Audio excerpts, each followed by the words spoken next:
طب نبوی نبی صلی اللہ علیہ وآلہ وسلم کا بتایا ہوا ایک طریقہ علاج ہے جو جسمانی اور روحانی دونوں قسم کے امراض کے لیے بے حد مفید ہے۔ میڈیکل سائنس جسمانی بیماریوں کا علاج تو کسی حد تک کر لیتی ہے، خواہ وہ میڈیکیشن کے ذریعے یا سرجری کے ذریعے، لیکن جو روحانی بیماریاں ہیں اور ایسے مریض جو روحانی طور پر متاثر ہیں ان کا علاج میڈیکل سائنس سے ممکن نہیں۔ تو ایسی بیماریوں کے لیے ہمیں ہر حال میں طب نبوی کی طرف رجوع کرنا پڑتا ہے۔ اس میں اللہ کے رسول صلی اللہ علیہ وآلہ وسلم نے ہمیں مختلف طریقے بتلائے ہیں علاج کے، جیسا کہ غذا کے ذریعے علاج، یہ میں جسمانی بیماریاں اور آخر میں روحانی بیماریوں کے لیے بھی بتاؤں گی اکٹھے ہی۔ غذا سے علاج، آب و ہوا کی تبدیلی سے علاج، یعنی ایک موسم اگر آپ کو سوٹ نہیں کرتا تو آپ اس میں دوسری کسی اور جگہ شفٹ ہو جائیں، اور کسی کو ڈیمپ ویدر سوٹ نہیں کرتا، کسی کو ڈرائی ویدر سوٹ نہیں کرتا، کسی کو پولن سے الرجی ہے، کسی کو ڈسٹ الرجی ہے، تو اس میں یہ ہے کہ آب و ہوا کی تبدیلی بھی انسان کی صحت کو درست رکھنے کی طرف کافی مددگار ثابت ہوتی ہے۔ پھر دواؤں کے ذریعے علاج، دوا کے ذریعے یعنی آپ کوئی بھی میڈیسن کے بھی بہت سے شعبے ہیں، ایلوپیتھک ہے، ہومیوپیتھک ہے، آیورویدک ہے، طب ہے، طب نبوی کی دوائیں ہیں۔ پھر دواؤں کے علاوہ دعا اور دم سے علاج، رقیہ، دم میں رقیہ آ جاتا ہے، تلاوت قرآن پاک ہے، اور دوا کے ساتھ ساتھ دعا بہت ضروری ہے، کیونکہ یہ ہمارا ایمان ہے اور عقیدہ ہے کہ جب اللہ کی طرف سے کوئی بیماری آتی کسی انسان پر تو جو لوگ دعا کرتے ہیں وہ دوا سے کہیں جلدی شفا پا جاتے ہیں۔ جب دوا اور دعا دونوں اکٹھی کی جائیں تو پھر شاید ہی کوئی مرض ہے جو باقی رہے، کیونکہ بیماری بھی اللہ کی طرف سے ہے اور شفا بھی وہی دینے والا ہے، اس کے حکم کے بغیر کوئی شفا یاب نہیں ہو سکتا، یہ ہمارا ایمان ہے، کیونکہ اللہ تعالیٰ ہی بیماری کا نازل کرنے والا ہے۔ جیسے اللہ کے رسول صلی اللہ علیہ وآلہ وسلم نے فرمایا، ان اللہ لم ينزل داء الا انزل له شفاء علمہ من علمہ وجہلہ من جہلہ، کہ بے شک اللہ تعالیٰ نے کوئی بیماری ایسی نہیں اتاری، یعنی کہ ہر بیماری جو اللہ اتارتا ہے اس کے لیے شفا اور دوا بھی ساتھ ہی اتار دیتا ہے۔ جو جاننا چاہتا ہے اس کو علم عطا کر دیتا ہے، اور جو نہیں جاننا چاہتا وہ ناواقف رہ جاتا ہے، یعنی پھر وہ شفا یاب نہیں ہو سکتا۔ صحت کی ہماری زندگی میں بہت زیادہ اہمیت ہے۔ انسانی زندگی کے دو اہم پہلو یعنی صحت اور تندرستی، یہ ایک تندرستی اور صحت ایک ایسا تاج ہے جو اللہ تعالیٰ نے صحت مند لوگوں کے سروں پر رکھا ہے، جو غیر صحت مند لوگ ہی دیکھ پاتے ہیں، کیونکہ جس کو صحت ملتی ہے وہ اس کی قدر نہیں کرتا، اس کا شکر گزار نہیں ہوتا، لیکن جب انسان بیمار ہوتا ہے پھر اس کو نظر آتا ہے کہ جو صحت مند ہیں وہ کتنی بہتر حالت میں ہیں، اور بیمار افراد ان کو بڑے رشک اور انہماک سے دیکھتے ہیں۔ کبھی اپنی بیماری کو یاد کریں، ڈیلیوری کے بعد کے وقت کو یاد کریں، یا کوئی سی سیکشن یا کسی قسم کی کوئی سرجری ہوئی ہو، یا کبھی بہت شدید ٹیمپریچر ہو، تو آپ کے آس پاس جو گھر والے چلتے پھرتے ہیں اس وقت آپ ان کو کتنی حسرت سے دیکھتے ہیں کہ آپ اٹھ کے کچھ نہیں کر سکتے، اور وہ کتنے اچھی حالت میں ہیں، سب کچھ کرنے کے قابل ہیں، مگر ہم جب سب کچھ کرنے کے قابل ہوتے ہیں تو تب ہم اللہ کی اس نعمت کا شکر ادا نہیں کرتے۔ حالانکہ بیماری جو ہے وہ مومن کے لیے گناہوں کے کفارے کا باعث ہے، لیکن اللہ تعالیٰ اس بات کو قطعاً پسند نہیں کرتے کہ مومن کو بیمار ہی رکھا جائے۔ اس لیے اللہ تعالیٰ نے ہمیں عافیت کا سوال کرنا بھی سکھایا، اور رسول اللہ صلی اللہ علیہ وآلہ وسلم نے اس کے لیے ہمیں دعائیں بھی سکھائی ہیں کہ ہم اللہ تعالیٰ سے عافیت کا سوال کریں، اور ایک حدیث میں آتا ہے کہ ایمان لانے کے بعد سب سے بڑی دولت صحت اور عافیت ہے، یعنی دو نعمتیں ہیں، ایک ایمان اور دوسری عافیت۔ عافیت ہوتا ہے بیماری سے بچ کے رہنا، یعنی جسم جو ہے آپ کا وہ کسی بھی قسم کی تکلیف اور بیماری سے بچا رہے۔ ایمان اور ایمان کے بعد صحت اور عافیت کی دعا اللہ تعالیٰ کو بہت محبوب ہے.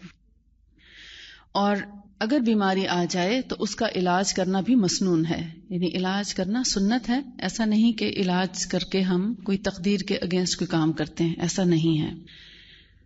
اللہ کے رسول صلی اللہ علیہ وآلہ وسلم نے حسب ضرورت خود بھی دوا استعمال کی، یعنی جب ان کو کوئی تکلیف پہنچی خود بھی استعمال کی، اور صحابہ کرام کو اور امت کو بھی دوا کے استعمال کی تاکید فرمائی.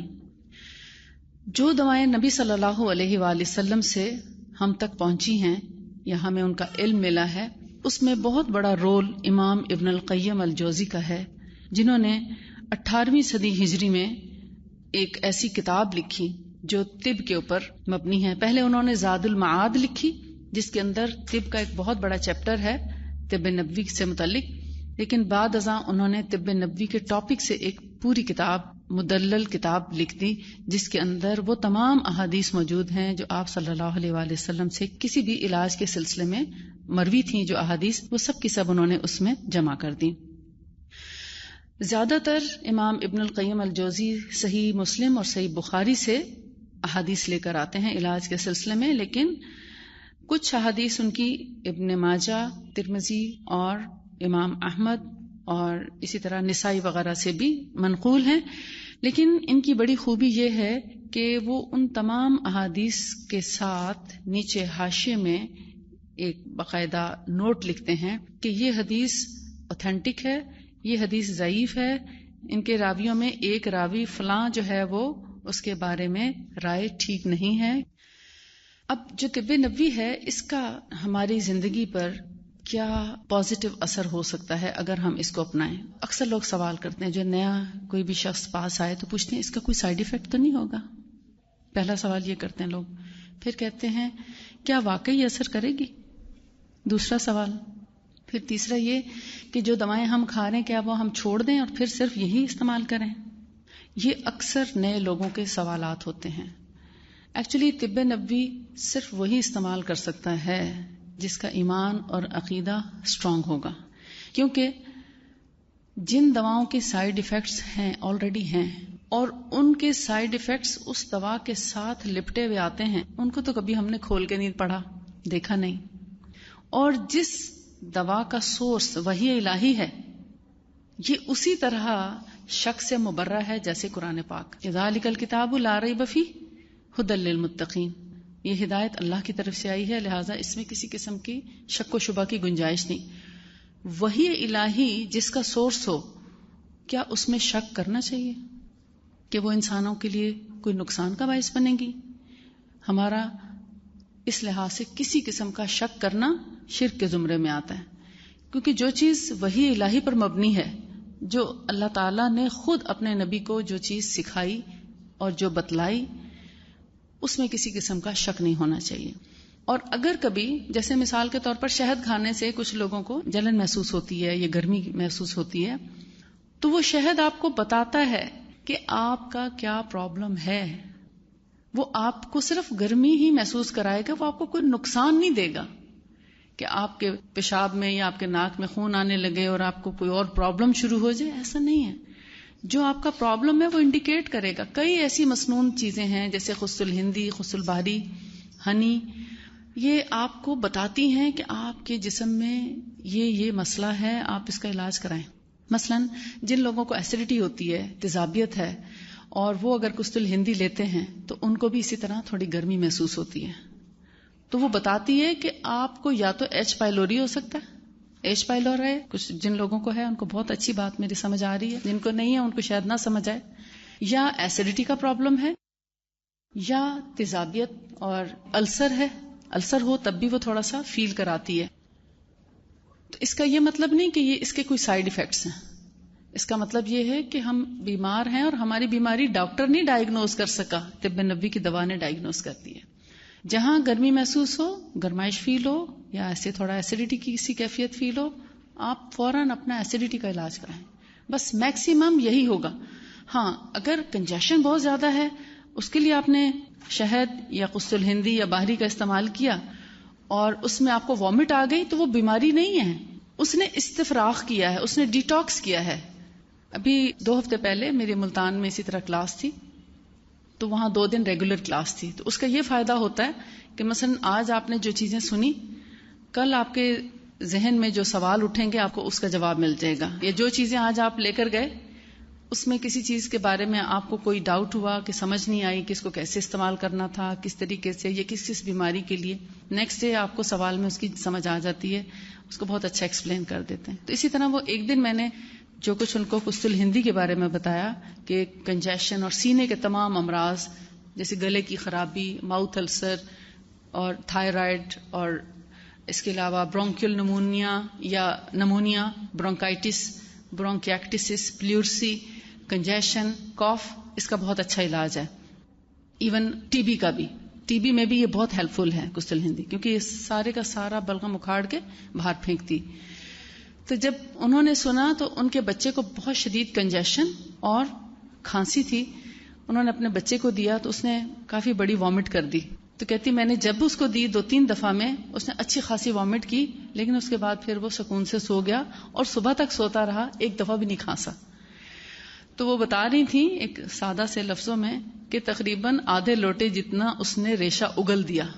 اب وہ ریشہ تھا، لنگز میں کھجلی ہوتی تھی، اس سے کھانسی ہوتی تھی، کھانسی کا علاج نہیں ہو پا رہا تھا، لہٰذا وہ بلغم اس کو تنگ کرتا تھا. ہر سانس کے ساتھ وہ اوپر نیچے جب ہوتا ہے تو کھانسی اٹھتی. وہ جب سارا اس نے اگل دیا تو ایک رات میں کھانسی کا آرام آ گیا.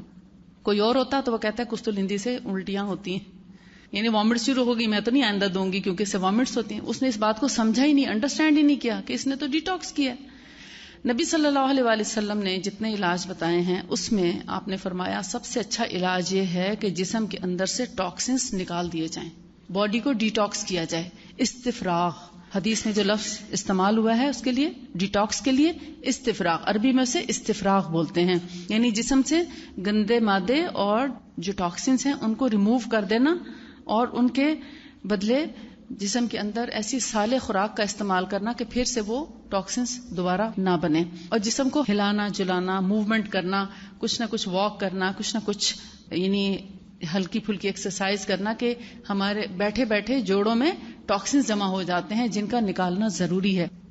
جب انسان اتنا کمزور ہو جائے، لاغر ہو جائے یا اتنا بوڑھا ہو جائے کہ وہ زیادہ چل پھر نہیں سکتا، بعض اوقات آپ دیکھتے ہیں کہ جب زیادہ ایج کے لوگ ہو جائیں تو وہ زیادہ موومنٹس نہیں کر سکتے بلکہ ان کو سہارا دے کے چلانا پڑتا ہے. تو ایسے میں وہ اپنے ٹاکسنس کیسے ریموو کر سکتے ہیں؟ پھر کسی نہ کسی ایسی دوا کی ضرورت پڑتی ہے جو ڈیٹاکس کرنے والی ہو. تو مسنون جتنی بھی دوائیں ہیں تقریباً سب کی سبھی ڈیٹاکس کرنے والی ہیں. کوئی ہلکی قسم کی ہے، کوئی میڈیم ہے، کوئی بہت اسٹرانگ ہے. یہ سنت علاج ہے. آج سائنس کتنا اس بات پر زور دے رہی ہے کہ ڈیٹاکسیفیکیشن کی جائے، اور جتنے یعنی نیچروپیتھس جو ہیں وہ اس بات پر بہت زیادہ ایمفیسائز کرتے ہوئے نظر آتے ہیں کہ جی آپ اپنی باڈی کو ڈی ٹاکس کریں، کیونکہ دراصل ہمارے جسم کے اندر وہ گندے مادے ہوتے ہیں، وہ ٹاکسنز ہوتے ہیں جو ہمیں بیمار کرتے ہیں. تو بہتر ہے آپ ان گندے مادوں کا اخراج کریں تاکہ آپ کا جسم ان سے پاک ہو کر ایک صحت مند زندگی کی طرف بڑھے. تو یہ تو ہمیں 1400 سال پہلے ہی آپ صلی اللہ علیہ وآلہ وسلم نے فرما دیا تھا، مگر ہم ان کے ان الفاظ کو سمجھے نہیں یا کسی نے سمجھایا نہیں کہ استفراغ کا مطلب دراصل ڈیٹاکس کرنا ہی ہے. اب جب وہ ریشہ اگل دیتی ہے قسط الہندی، اس کے بعد نہ کھانسی رہتی ہے نہ کنجیشن. اب دیکھیں نبی صلی اللہ علیہ وآلہ وسلم نے ایک حرب کے بارے میں فرمایا جس کا نام ہے قسط الہندی. اس کے بارے میں آپ نے فرمایا کہ 7 اشفیہ یعنی 7 شفائیں ہیں اس کے اندر. ان 7 شفاؤں کا میں آپ کو تذکرہ کر دیتی ہوں، لیکن میں نے جو اپنی پریکٹیکل لائف میں، اپنی کلینکل پریکٹس میں جو اس کو استعمال کیا اور ان کو مزید اور جن بیماریوں میں انہی اعضاء سے ریلیٹڈ جن بیماریوں میں استعمال کر کے اس سے 100% یا 101% ریزلٹس لیے ہیں، وہ بھی میں آپ کو انشاءاللہ بتاتی ہوں، تاکہ کیونکہ تجربات کی بنیاد پر جب بات کی جائے تو پھر انسان کو زیادہ اچھا سمجھ آتا ہے. لیکن اگر آپ کو صرف تھیوری بتاتے جائیں کہ یہ چیز مینشن ہے، اس کو لینا چاہیے، یہ نہیں پتا کہ کس طریقے سے لینا چاہیے اور کس بیماری میں کیسے لینا چاہیے، تو آپ اس سے بھرپور فائدہ نہیں اٹھا سکتے. میں سب سے پہلے قسط الہندی کی بات کروں گی کہ نبی صلی اللہ علیہ وآلہ وسلم نے فرمایا کہ ڈیٹاکسیفیکیشن کے لیے سب سے اچھی جو یعنی ایک ان کا لب لباب بتا رہی ہیں، ان کے الفاظ نہیں ہیں، حدیث کے الفاظ نہیں ہیں، یعنی جتنی میں نے اس سے متعلق حدیث پڑھی اس کا خلاصہ یہ ہے کہ جسم کے جو ہمارے میجر پارٹس ہیں، میجر پارٹس ہوتے ہیں دماغ، دل، جگر، گردے، پھیپھڑے، لنگز وغیرہ، ٹھیک ہے. ان اعضاء کی کارکردگی کو یہ بڑھاتی ہے. ان کے اندر جتنے غلیظ مادے ہوتے ہیں، ٹاکسنز ہوتے ہیں، ان کو نکالتی ہے. ان کے اندر خون کا دوران بڑھا دیتی، پورے جسم میں دوران خون کو تیز کرتی ہے. اس کو کہتے ہیں blood circulation. Blood circulation improve ہوتی ہے اس کی وجہ سے، اور باڈی کو ڈی ٹاکس کرتی ہے، بلڈ کلین کرتی ہے. میں سعودیہ میں کنگ سعود یونیورسٹی کے جو ان کا جو ریسرچ سینٹر ہے وہاں سے اس پر ریسرچ کروا رہی ہوں. کینسر پر بھی ہو رہی ہے اس کی ریسرچ، اور جنرل ڈیزیزز پر بھی ہو رہی ہے. لیکن اس وقت تک جو ایک مین بات سامنے آئی ہے وہ یہ کہ یہ بہت بڑی اینٹی بیکٹیریل میڈیسن ہے، نیچرل. ہر قسم کے بیکٹیریا کو کل کرنے کی بہت اچھی صلاحیت رکھتی ہے. اس لیے جتنے بھی بیکٹیریل انفیکشنز ہوں یا وائرل انفیکشنز ہوں، ایک موٹی سی بات ہے، اس کی وجہ سے چاہے پیٹ خراب ہو جائے یا کنجیشن ہو جائے، گلا خراب ہو جائے، سور تھروٹ ہو یا سکن کے اوپر ریشز ہوں، کہیں بھی ریشز ہے، انفلیمیشن ہے، پین ہے، یہ دونوں دوائیں آپ یاد رکھیے. کھانے کا طریقہ میں انشاءاللہ آپ کو ساتھ ساتھ بتا دوں گی. جی وہ آتی ہے نا، میں اس کے ساتھ آپ کو بتاتی ہوں. وہ الگ بتاؤں گی یہ الگ. ابھی جیسے میرے پاس سیمپل آ جاتے ہیں، میں انشاءاللہ اس کے ساتھ ان کا نام اور وہ سب چیزیں آپ کو مینشن کر دیتی. قسط الہندی اور قسط البحری، یہ دو دوائیں ہیں. یہ دونوں ملتی جلتی ہیں، لیکن چونکہ انسانوں کے مزاج اور انسانوں کی طبیعت مختلف ہوتی ہے تو اللہ تعالیٰ نے ان کے مزاج اور طبیعت کے مطابقت رکھتے ہوئے دونوں دواؤں کا اہتمام کیا کہ گرم مزاج کے لوگ یہ ایک قسم کی لے لیں اور ٹھنڈے مزاج کے لوگ دوسری قسم کی لے لیں. کچھ کے ہاتھ پاؤں جلتے ہوں گے اور کچھ کے ہاتھ پاؤں ٹھنڈے رہتے ہوں گے، ہوتا ہے نا ایسے. اور کچھ لوگ ایسے ہیں کہ اگر ان کو کتنی ہی گرم چیزیں دے دیں کوئی فرق نہیں پڑتا. لیکن بعض لوگ ایسے ہوں گے جن کو چائے پینے سے بھی شاید جلن ہو جائے یا تھوڑی سی مسالہ مرچ تیز ہو تو ان کو جلن ہو جائے گی. تو فرق ہے نا، پیاس زیادہ لگے گی، گھبراہٹ فیل کریں گے اور چاہیں گے کہ کوئی ٹھنڈی چیز لیں تاکہ ان کا کوئی بیلنس ہو جائے جو انہوں نے کوئی گرم چیز. یا گوشت کھانے سے بھی ایون کچھ لوگوں کو تپش ہونا شروع ہو جاتی. تو ان دونوں کا مزاج فرق ہے ایکچولی. یا آپ یہ بھی کہہ سکتے ہیں کہ سردی کے موسم میں ہندی زیادہ تر لی جائے اور گرمیوں کے موسم میں باہری زیادہ لے لی جائے، تو اس سے بھی آپ کو تھوڑا سہولت ہو جائے گی اس کے لینے میں.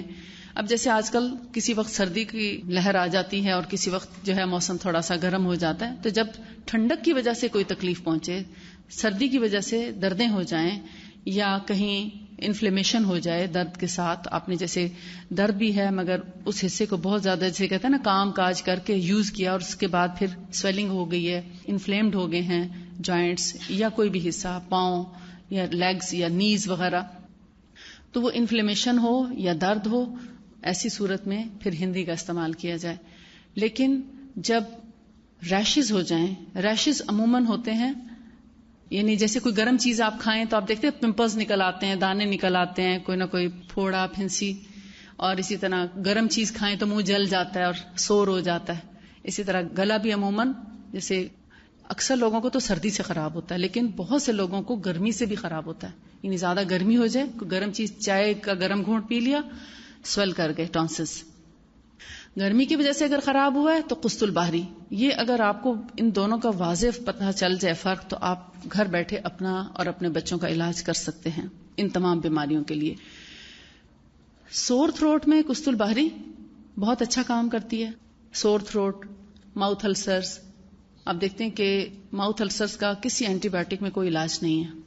لوگ منہ میں چھالے لیے پھرتے ہیں اور مسلسل چھالوں سے کھا بھی نہیں سکتے، پھر لیکوڈز لینا پڑتے ہیں، چبا نہیں سکتے، مرچ نہیں کھا سکتے یا کوئی بھی کھٹی اور مرچ مسالے والی چیز نہیں لے سکتے. تو ان سب کا علاج قسط البحری میں ہے. ایسے لوگ تو ہر تھوڑی دیر کے بعد ایک چٹکی بھی منہ میں رکھ لیں ڈرائی پاؤڈر اس کا، تو تب بھی وہ اس کو ہیل کر دیں گے. اور اگر اتنے زیادہ سور ہے منہ کہ وہ پاؤڈر بھی ان کو تکلیف دیتا ہے تو پھر اس پاؤڈر کو تھوڑے سے پانی میں، 1 چمچ پانی میں حل کر کے منہ میں رکھ لیں 5 منٹ کے لیے. اور اسی طرح سوتے وقت بھی جب مسواک وغیرہ کر کے سونے لگیں تو اینڈ میں اس کا 1 گھونٹ کچھ دیر منہ میں رکھ کے نگل کے سو جائیں اسی قسط البحری کے ذائقے کے ساتھ، تاکہ رات بھر میں وہ ہیلنگ کرتا رہے. اور جب کچھ اس قابل ہو جائے کہ وہ پاؤڈر برداشت کر سکے تو 1 موٹی چٹکی لے کے منہ میں رکھ کے اور ہر طرف اس کو اپنی زبان کے ساتھ پھیر دیں تاکہ ہر طرف اس کا لیپ ہو جائے اور آپ سو جائیں غسل باری کے. آپ حیران ہو جائیں گے 3 دن میں آپ کے السرز ٹھیک ہو جائیں گے انشاءاللہ. کسی کے بہت گہرے ہیں تو ہو سکتا ہے ہفتہ لگ جائے 10 دن لگ جائیں, لیکن 2 ہفتے سے زیادہ کبھی کسی کے نہیں لگے. اتنا کوئکلی ریلیف ہوتا ہے کہ آپ خود حیران ہو جائیں گے کہ یہ اتنا یعنی تیز اثر اور اتنی زود اثر دوا ہے اور آج تک ہم اس سے لا علم تھے.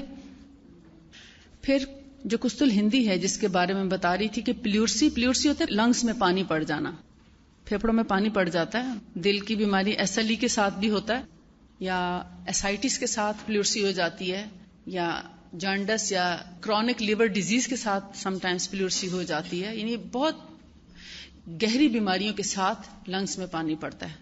موسٹلی ہارٹ کے ساتھ پرابلم ہو تو اس میں لنگس میں بھی پانی آ جاتا ہے. تو پلیورسی کا علاج کیا ہے کہ اس کی گلوری بنا کے منہ میں جیسے پان کی گلوری بناتے ہیں نا, تو یعنی اس کی ایک ½ ٹی اسپون جتنی ایک مقدار لے کے پاؤڈر کی آپ اپنے مسوڑے کے ایک سائڈ پہ رکھ دیں تاکہ اس کا ہلکا ہلکا اثر حلق سے گزرتا رہے اور وہ پلیورسی کو یعنی جیسے جیسے اس سانس کے ساتھ اس کا ایفیکٹ جائے گا اس کو فائدہ پہنچائے گی. دوسرا, اس کو انہیل کر لیں, یعنی تھوڑا سونگھ لیں پاؤڈر ہتھیلی پہ رکھ کے. اگر آپ کنفرم کرنا چاہتے ہیں کہ دونوں نتنوں میں گیا کہ نہیں تو ایک طریقہ تو یہ ہے ہتھیلی پہ ڈالیں اور ایک نتنا بند کر کے اس کو زور سے انہیل کریں تو وہ آپ کے یہاں نتنوں میں لگ جاتی ہے, وہ اوپر لنگس میں نہیں پہنچتی. پھر اسی طرح دوسری طرف سے پریس کر کے اور اس طرف سے سونگیں اور یہ اس نتنے میں بھی لگ جائے گی. یہ انہیلر کا کام کرتی ہے. تو جن لوگوں کو ایستھما ہو, پلیورسی ہو, بہت زیادہ کنجیشن ہو, نمونیا ہو, تو یہ ناک میں اس طرح انہیل ضرور کرائیں. چھوٹے بچے سونگ نہیں سکتے تو ان کو تھوڑا سا پاؤڈر یہاں نتنوں پہ لگا دیں. ایسے جب آپ لگا دیں گے تو وہ جو ان کے سانس کے ساتھ اس کا اسمیل ہی اندر جائے گی, اسی سے ان کو شفا ہو جائے گی انشاءاللہ. اور ساتھ میں کھانے یا پینے کے لیے بھی ان کو دی جائے کستل ہندی. کستل ہندی ان چیزوں کے لیے, کیونکہ یہ بڑی ڈیپتھ میں جانے والی, آپ لنگز ہیں نا, اندر تھیلیاں ہیں ہماری ایک قسم کی ہوا کی تھیلیاں, بالکل جسم سے ایک الگ سے ایک چیز اندر لٹک رہی ہے, تو وہاں تک اینٹی بایوٹک بھی اتنی جلدی اثر نہیں کرتی. پلیورسی کا بھی کیا حل نکالا ہے کہ وہ لنگ سے پانی نکالتے ہیں, اور اگر بہت زیادہ انفیکشن ہو جائے, پھوڑے جن کو برونکیکٹسس بولتے ہیں, اس کا علاج بھی آپ صلی اللہ علیہ وسلم نے فرمایا کستل ہندی میں ہے.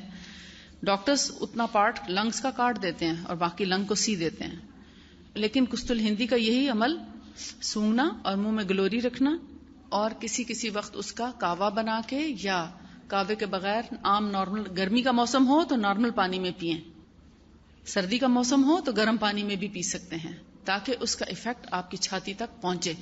اور پھر آپ دیکھیں گے ایستھما, پلیورسی اور لنگ سے متعلق جتنے پرابلمس ہیں, ریشہ ہے, کنجیشن ہے, کنجسٹڈ کاف ہے, ان سب میں یہی طریقہ بہترین ہے کہ اس کو سونگا بھی جائے اور اس کے منہ میں گلوری بھی رکھی جائے اور اس کو پیا بھی جائے. 3 طریقے اس کے بتا رہی ہوں کیونکہ یہ لنگس سے ریلیٹڈ ہے. لنگس میں اتنی جلدی دوا کا اثر نہیں پہنچتا جب تک کہ آپ ہر اس کے طریقے سے نہ آزما لیں. اب ہے ٹانسلائٹس, گلے کی خرابی, ٹانسز پھول جائیں, گلٹیاں بن جائیں گلے میں, اور پھر اس کے ساتھ ہم اس کا کیسے علاج کریں. تو آپ صلی اللہ علیہ وسلم نے لوزتین یا ٹانسلائٹس کے لیے اس کا جو طریقہ فرمایا وہ یہ کہ کستل باہری کو, یعنی اگر گرمی سے ہیں تو کستل باہری استعمال کریں گے, اور اگر سردی سے گلا خراب ہوا ہے تو کستل ہندی استعمال کریں گے. تو کستل باہری کو آپ اس دور میں کیا کرتے تھے کہ اس کی جڑ لے کے مٹی کے برتن میں خوب رگڑتے تھے, پانی لگا کے خوب رگڑتے تھے, اور پھر اس کے اندر مزید پانی ڈال کے تو اس کو نتنوں میں ڈالتے تھے, اس پانی کو مکس کر کے نتنوں میں ڈالتے تھے. یہ ہندی ہے, ڈارک کلر کی جو ہے نا ہندی ہے, جو سردی کے موسم میں بھی استعمال کرتے ہیں, اور شدید بیماریوں میں, گردے کے فیل ہونے میں, گردوں کی بیماری, پتھری ہو, انفلیمیشن ہو, گردے کا انفیکشن ہو, ہائیڈرونیفروسس ہو جائے, پیشاب بند ہو جائے, پیشاب کا نہیں آ رہا, تو اس میں یہ ہندی ہی کام کرے گی. UTI کا پرابلم ہو تب بھی یہ ہندی کام کرے گی. گردے کی بیماری میں آپ صلی اللہ علیہ وسلم نے فرمایا یہ کمپلیٹ کیور ہے. گردے کی کوئی بیماری ہو, گردے شرنک ہو جائیں, گردے فیل ہو جائیں, کتنے %؟ 100% بھی اگر فیل ہیں تو 100% ایک یہ کستل ہندی رینل فیلئر میں استعمال کراتے ہیں. نمبر 2 ہومیوپیتھک میڈیسن میں دیتی ہوں. اور نمبر 3 اونٹنی کا دودھ اور اس کے بچے کا پیشاب. یہ جو اونٹنی کا دودھ اور بچے کا پیشاب ہے یہ آپ صلی اللہ علیہ وآلہ وسلم ہی کی ریکمنڈیشن ہے. یہ بخاری کی حدیث ہے جس میں اونٹنی کا دودھ اور پیشاب کا ذکر ہے, جہاں آپ نے اسائٹس کہتے ہیں استسقاء, باب استسقاء میں اگر آپ پڑھیں بخاری میں تو آپ کو وہ حدیث مل جائے گی. کافی لمبی حدیث ہے جس میں آپ نے ایک قبیلے کا ذکر کیا کہ اس کے لوگ کچھ آئے مدینہ میں اور ان کو پیٹ میں پانی پڑ گیا اور وہ بیمار ہوئے, تو آپ نے فرمایا کہ ان کو زکوٰۃ میں آئی ہوئی اونٹنیوں کا دودھ اور ان کا پیشاب بھی اس دودھ میں ملا کر پلایا جائے. وہاں سے جب ہم نے اس کو لیا تو سوچا کہ چونکہ وہ جگر کی بہت بڑی دوا ہے اونٹنی کا دودھ, ہیپاٹائٹس بی سی اے بی سی ڈی تک آپ اس کو استعمال کرائیں, تمام کے تمام ہیپاٹائٹس کو ٹھیک کرنے کی پوری قوت رکھتا ہے اونٹنی کا تازہ دودھ. نہ اس کو فریز کیا جائے, نہ اس کو بوتلوں میں بھر کے فریج میں رکھا جائے, نہ اس کو گرم کیا جائے. جیسے ماں کا دودھ فوری دیا جاتا ہے ایز اٹ از اونٹنی کا دودھ تازہ گرم پلایا جائے, یعنی اس کے اندر اس کی گرمائش بھی ہو تو وہ آپ کو دنوں میں ٹھیک کر دے گا. یعنی رینل فیلئر بھی آپ کا 2 مہینے میں کیور ہو سکتا ہے اگر آپ فریش دودھ اونٹنی کا اس کو پلا سکیں. اور ساتھ میں اس کے بچے کا پیشاب, چونکہ ایک تو لائٹ ہوتا ہے کیونکہ بچہ صرف ماں کا دودھ پیتا ہے, کوئی گھاس پھوس کوئی اور چیز نہیں کھاتا. ویسے بھی آپ کو اس بات کا پتہ ہونا چاہیے کہ اللہ کے رسول صلی اللہ علیہ وسلم نے فرمایا کہ اونٹ کا دودھ جس طرح پاک ہے اسی طرح اس کا پیشاب بھی پاک ہے, اس کا پخانہ بھی پاک ہے, نجس نہیں ہے, ناپاک نہیں ہے. یعنی اونٹ کی ہر چیز پاک ہے. اور اونٹ کو اللہ تعالیٰ نے آگ سے پیدا کیا ہے, مٹی سے پیدا نہیں کیا. یہ بھی آپ کے علم میں ہونا چاہیے, یہ آگ سے پیدا کیے گئے ہیں اونٹ. جی.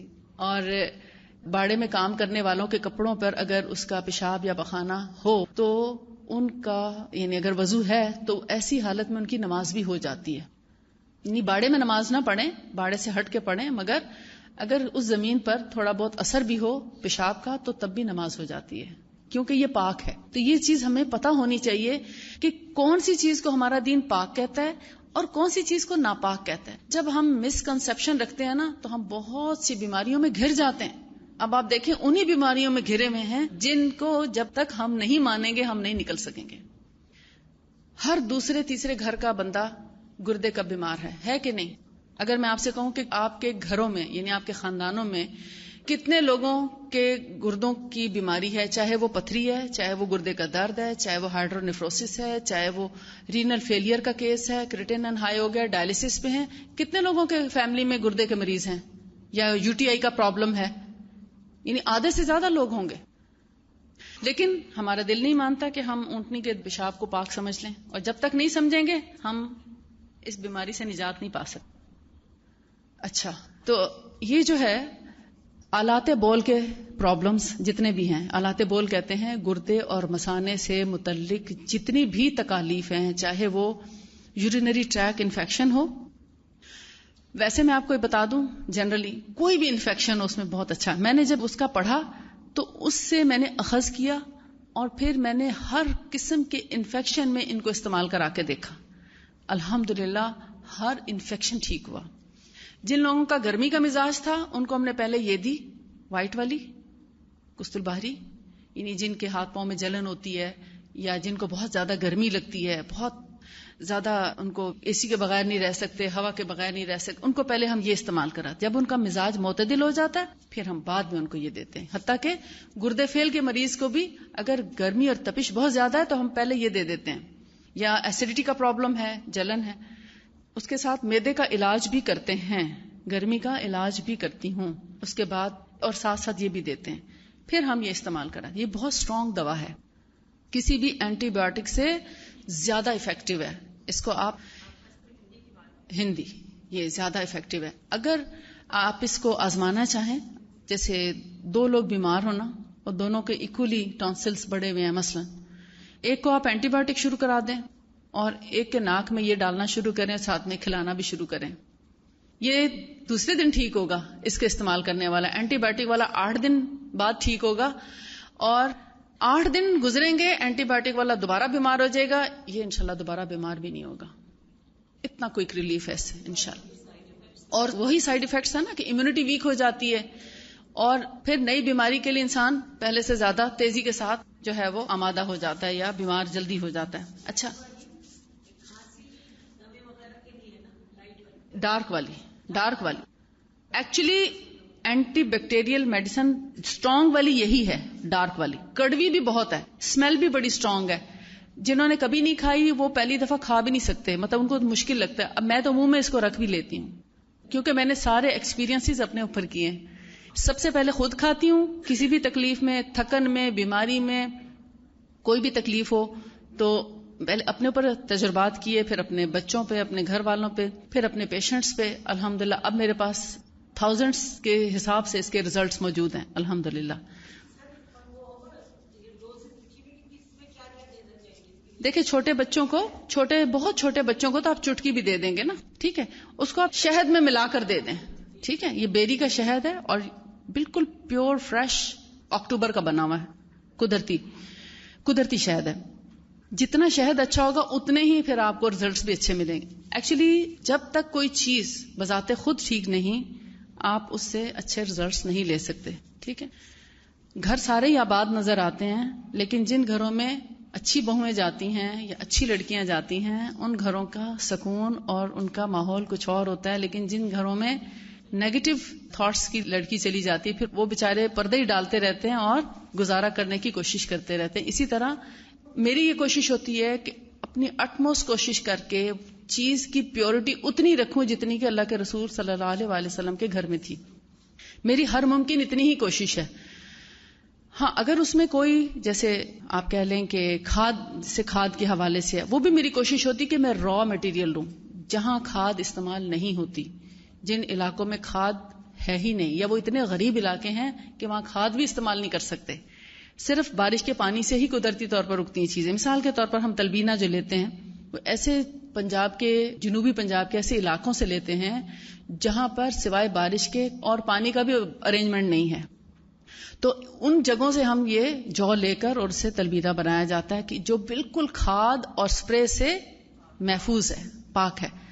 اچھا جو ہلکے رنگ کی ہے یہ گرم مزاج لوگوں کے لیے مفید ہے, جن کو گرمی لگتی ہے, ہاتھ پاؤں میں جلن ہوتی ہے, بہت گرمی کا اثر ہے, ایسیڈیٹی ہے, السر ہے, معدے میں زخم ہے, منہ میں زخم ہے, چھالے ہیں, پمپلز ہیں اور ویجائنل انفیکشنز وغیرہ قسم کی چیز. ابھی صرف انفیکشنز کی بات ہو رہی, وہ کہیں کا بھی انفیکشن ہے یا السر ہے تو اس کے اندر باہری استعمال ہوگی. پھر اگر جلن نہیں ہے, تیزابیت نہیں ہے, السر نہیں ہے تو پھر یہ پہلے نمبر پہ آئے گی. اسی سے استما, اسی سے پلیورسی, اسی سے کنجیشن, اسی سے باقی انفیکشنز وغیرہ جو ہیں وہ اس سے ٹھیک ہو. ڈیٹاکس کرنے کے لیے یہ دی بیسٹ ہے پاؤڈر.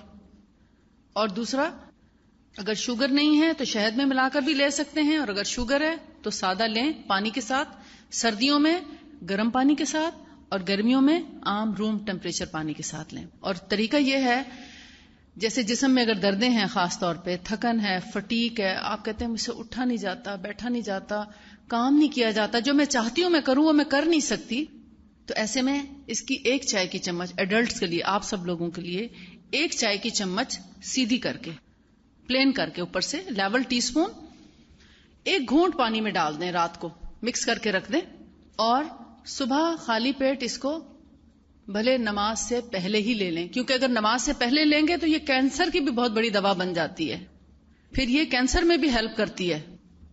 نماز سے پہلے لینے میں حکمت یہ ہے کہ جب آپ نماز پڑھتے ہیں تو آپ کے پورے جسم کے اندر اس کو دوڑا دیتی, خون کے اندر شامل ہو جاتی, پوری ایکسرسائز ہو جاتی نماز میں. تو نماز سے پہلے لیں, زیادہ افیکٹو ہے. لیکن جن لوگوں کو تھائرائیڈ کا پرابلم ہے اور ان کو ضروری ہے کہ وہ تھائرائیڈ کی دوا پہلے کھائیں ہر حال میں, تو بے شک وہ تھائرائیڈ کی دوا پہلے لے لیں اور اس کو نماز کے بعد لے لیں, 10-15 منٹ کا وقفہ کر دیں. 1 T spoon level T spoon رات کو سونے سے پہلے بھگو دیں اور صبح میں نماز سے پہلے پی لیں. اور اس کے بعد 1 گلاس پانی پینا ضرور ہے, یہ ضروری ہے 1 گلاس پانی پینا. ہاں رینل فیلئر کے جو پیشنٹس ہیں وہ 1 گلاس نہ پئیں, وہ اگر زمزم ملا ہوا پانی ہے تو آدھا گلاس پی لیں. زمزم کے بغیر رینل فیلئر کے پیشنٹس کو پانی نہ دیں ورنہ وہ ڈائجسٹ نہیں کر سکیں گے. جتنے گردے فیل کے مریض ہیں وہ زمزم ملا پانی ضرور پیا کریں, کیونکہ جب پانی میں زمزم مل جاتا ہے تو گردوں کو کام کم کرنا پڑتا ہے. زمزم گردوں میں نہیں جاتا، ڈائریکٹ خون میں شامل ہو جاتا ہے، اس لیے گردوں پہ بوجھ نہیں پڑتا پانی کا. گردوں کو پانی کی صفائی نہیں کرنی پڑتی. جب زمزم خالص پیا جائے تو اور بھی زیادہ افیکٹو ہو جاتا ہے. لیکن جس پانی میں شامل ہو اس کو بھی یہ بڑا ڈومینیٹنگ پراپرٹیز رکھتا ہے زمزم، اس پانی کو اپنے جیسا کر لیتا ہے. لہذا زمزم ملا پانی دیں جن کے گردوں کا مسئلہ ہو. اب رات کو 1 گھونٹ بھگو کے صبح 1 گھونٹ پی کے اور اس کے بعد 1 گلاس نارمل روٹین کے لوگ جو ہیں وہ پئیں گے. ٹھیک ہے، آپ تھک گئے ہیں، آپ نے زیادہ واک کر لی، آپ زیادہ مہمان آئے تھے، تھک گئے، تو ایسی صورت میں بھی کبھی اس کو آزما کے دیکھیں، آپ کی واقعی دردیں، تھکن، سب انفلیمیشن ٹھیک ہو جائے گی انشاءاللہ. کبھی 1 خوراک سے، کبھی 3 خوراک سے، یعنی دوسرے دن تیسرے دن. اور آرتھرائٹس کے مریض اگر اس کو لے رہے ہیں یا ہارمونل پرابلمس میں بھی یہ بہت افیکٹو ہے، تو اس کا طریقہ یہ ہے کہ دوا پورے 1 مہینہ لے کر 5 سے 6 دن کے لیے چھوڑ دیں. اسی طریقے سے لیتے رہیں. آرتھرائٹس میں یا کرونک ڈیزیز میں، جیسے گردے فیل کا مریض ہے یا اس کو یعنی لنگس کا کوئی پرابلم ہے مثلا، جس کو ریگولر بیسس، بے اولاد جوڑے جن کی اولاد نہیں ہو رہی، اس پہ بھی ہم نے اس کو آزما کے دیکھا، اس میں بھی الحمدللہ ہمیں 99% ریزلٹس ملے اس کے. بے اولادی کا مرض کا اس کے اندر بہت اچھا علاج ہے. مینسٹرل پرابلمس، جتنے بھی مینسز کے مسائل ہیں، مینسز کم آ رہے ہیں، زیادہ آ رہے ہیں، نہیں آتے، بالکل ہی ختم ہو گئے ہیں، بالکل ہی بند نہیں ہوتے، استحاضہ کا مسئلہ ہے، جاتے ہی نہیں، بھلے کوئی بھی پرابلم ہے مینسز سے ریلیٹڈ، آپ اس کو مستقل لیتے رہیں. 1 مہینہ لینے کے بعد 5 سے 6 دن کے لیے اس کو ڈراپ کر دیں اور پھر اس کے بعد دوبارہ سے 1 مہینہ لیں اور پھر 5-6 دن کے لیے چھوڑ دیا کریں. اسی طرح آپ کم از کم 3 مہینے تک لیں، کم از کم 3 مہینے. پھر اگر ضرورت ہو 1 مہینہ یا 2 مہینہ اور مزید لی جا سکتی ہے. اب جن کو مینسز ہوتے ہیں، مثلا کم ہوتے ہیں فرض کریں، یا 10 کی بجائے 15 دن تک ہوتے ہیں فرض کریں، تو جس دن مینسز سے فارغ ہوں، مینسز والوں کے لیے کہ جس دن مینسز سے فارغ ہوں اس دن چھوڑا کریں. مینسز کے دوران لیتے رہیں، لیکن جس دن نہائیں اس دن 5-6 دن کے لیے چھوڑ دیں اس کے بعد، اور پھر 5-6 دن کے بعد، تاکہ ہارمونز خود سے اپنا کام کرنے کی عادت ڈالیں، اور پھر 5-6 دن کے بعد اس کو دوبارہ سے نئے سرے سے شروع کر لیں. ڈیٹ لکھ لیا کریں اور ڈیٹ کے مطابق شروع کر لیا کریں. یہ ہے اس کا روٹین میں پینے کا طریقہ. گلے کی خرابی میں جب تک گلا ٹھیک ہو جائے اس کو استعمال کریں، چاہے 3 دن یا 8 دن یا 10 دن، ڈیپینڈ کرتا ہے. کسی کے پس پڑی ہوتی ہے، بہت بڑی غاریں بن جاتی ہیں گلوں میں، ٹانسس میں بہت بڑے بڑے، تو 15 دن سے زیادہ اس کی کبھی ضرورت پڑی نہیں، اس کو ناک میں پانی میں ملا کر ڈالنے میں اور یا پھر اس کو کھانے میں. تھائرائیڈ کے پیشنٹس بھی اسی طرح اس کو لیں گے، رات کو بھگوئیں گے اور صبح پئیں گے، لیکن سوتے وقت ضرور اس کی 1 چٹکی منہ میں رکھ کے سویا کریں تاکہ حلق میں اس کا ایفیکٹ رہے. میرا خیال ہے اس کی اب کافی حد تک سمجھ آ گئی ہوگی آپ کو. جی، ٹی اسپون بتایا میں نے، ٹیبل اسپون کا نام نہیں لیا. 1 گھونٹ پانی بتایا، کیونکہ یہ بہت کڑوی ہے، زیادہ پانی آپ پی نہیں سکیں گے. 1 گھونٹ تو آپ جلدی سے نگل لیتے ہیں نا، لیکن 1 گھونٹ سے زیادہ ہوگا تو آپ 1 گلاس لے کے بیٹھے رہیں گے، سارا دن بھی ختم نہیں ہوگا آپ سے. تو 1 گھونٹ جلدی سے اندر کریں، اوپر سے سادہ 1 گلاس پانی پی لیا کریں. یہ سب سے آسان طریقہ ہے. پھر ہے سائنوسائٹس. سائنوسائٹس سمجھتے ہیں آپ؟ اکثر سر درد کے لوگوں کو نہیں سمجھ آتی کہ ان کا سر درد کیوں ہے، اور میں نے اپنی لائف میں یہ فیل کیا ہے کہ 80% لوگ سائنوسائٹس کی وجہ سے ہیڈ ایک اور مائگرین کا شکار ہوتے ہیں. لیکن 20 سال ہو جاتے ہیں، ڈاکٹرز ڈائگنوز نہیں کر پاتے کہ اس کا اصل مسئلہ کیا ہے. آپ کو جب بھی سر درد ہوتا ہے گولی کھا کے سو جاتے ہیں، آپ سارے ضروری کام چھوڑ کے بھی سو جاتے ہیں آپ، لیکن آپ کو یہ نہیں پتا چلتا کہ میرا سر درد بار بار کیوں ہوتا ہے. کسی کو 5 یا 10% سائنوسائٹس ہوگا، کسی کو 40-50% ہوگا اور کسی کو 100% ہوگا. سب کا ایک لیول کا سائنوسائٹس نہیں ہوتا. سائنوسائٹس ہوتا کیا ہے کہ جب آپ کا نزلے زکام کھانسی میں علاج صحیح نہیں ہوتا اور آپ اس میں اینٹی بایوٹکس کھا لیتے ہیں اور آپ کا جو کنجیشن اور ریشہ ہے وہ اندر ہی سکھا دیا جاتا ہے. جیسے آپ کسی چیز کو دھوپ میں رکھ کے سکھا دیں، مثلا پالک یا میتھی کو اگر آپ سکھائیں، وہ کتنے سائز کا پتا ہوتا ہے اور وہ کتنا سا رہ جاتا ہے. اسی طرح یہ بلغم کو سکھا دیتے ہیں، اندر وہ سوکھ جاتی ہے. اب جہاں جہاں ہے وہ وہیں سوکھی ہوئی ہے. آپ ایکس رے کرا کے دیکھیں تو آپ کو نظر آ جائیں گی اس کے لائننگز. اب اس کی وجہ سے سانس پراپر نہیں آتا. اس وقت بھی آپ بیٹھے بیٹھے اگر میں آپ کو بتاؤں کہ آپ اپنا ٹیسٹ کر سکتے ہیں کہ آپ کو سائنس ہے یا نہیں، تو آپ اپنا منہ بند کر کے رائٹ نوسٹرل پریس کریں اور لیفٹ سے سانس لیں، 2-3 سانس لیں. پھر اسی طرح منہ بند کر کے لیفٹ نوسٹرل پریس کریں اور رائٹ سے سانس لیں. آپ کو اندازہ ہو جائے گا کہ آپ کے دونوں نتنوں سے ہوا آسانی سے آپ کے لنگس میں آتی جاتی ہے یا تھوڑا سا ایک طرف سے یا دونوں طرف سے پرابلم ہے. جن کو بھی تھوڑا سا پرابلم ہے ان کو کچھ حصہ سائنوسائٹس کا ہے، اور جب ان کو سر میں درد ہوتا ہے تو اسی سائنس کی وجہ سے ہوتا ہے. ٹھیک، اس کا سنت میں کمپلیٹ کیور ہے. آپ اس کا علاج 1 مہینے سے لے کے 1.25 مہینے میں کمپلیٹ کر سکتے ہیں. اور اس کا طریقہ کیا ہے؟ یہ کلونجی کا تیل ہے، یہ خاص طور پر سائنس کے لیے بنایا گیا ہے. ایک تو یہ جو کلونجی کا تیل ہے یہ بہت کڑوا ہوتا ہے، یہ لگانے کے لیے، مساج کے لیے یا پینے کے لیے بہت اچھا ہے. کڑوا بھی ہے مگر بہت افیکٹو ہے. یہ ڈفرینٹ طریقے سے بنایا جاتا ہے اور اس کو ڈفرینٹ طریقے سے بنایا جاتا ہے ناک کے لیے. یعنی اس کو آپ ناک میں ڈال تو سکتے ہیں مگر ہر کوئی نہیں ڈال سکتا، بہت اسٹرانگ ہوگا یہ ناک میں ڈالنے کے لیے. اچھا، اب یہ سائنس کا علاج کیسے ہے؟ آپ بے شک اس وقت شروع کریں جب آپ کو سر میں شدید درد ہو، اس وقت سے شروع کریں. اس کو بہت احتیاط سے آپ نے ڈالنا ہے، کیونکہ جب ہم لاپرواہی سے ڈالیں یا ہمیں صحیح طریقہ نہ پتا اور ہم اپنے یعنی ڈال کے بہت دیر تک لیٹے رہیں تو پھر آف کورس کہ یہ زیادہ دور تک چلا جائے گا. بہتر یہ ہے کہ یا تو آپ کرسی کی بیک پہ ٹیک لگا لیں اس طریقے سے کہ آپ کے نتنے اوپر کی طرف ہو جائیں، اور یا پھر آپ لیٹ کے ڈال لیں. ٹھیک ہے، لیٹنے سے ذرا آپ کے جو ناک کے سوراخ ہیں اوپر کی طرف ہو جاتے ہیں، اور سر کو تھوڑا پیچھے کی طرف کرتے ہوئے اس کو ہاف ڈراپر جو ہے اس کو فل کریں اور پہلے رائٹ نوسٹرل میں ڈالیں. ٹھیک، اس کو مکمل خالی کر دیں اور پھر ہاف ڈراپر لے کے لیفٹ نوسٹرل میں ڈال دیں. ٹھیک، ایک رائٹ میں ڈالیں پھر لیفٹ میں ڈال کے، اب یہ اکثر یہاں پر آ جاتا ہے، آئل نتنوں میں ہی رہ جاتا ہے. تو اس کا طریقہ یہ ہے کہ آپ نتنوں کو تھوڑا سا پریس کریں تاکہ آئل جو ہے وہ اوپر کی طرف جائے، کیونکہ سم ٹائمز پالپس ہوتے ہیں ناک میں. پالپس آپ سمجھتے ہیں؟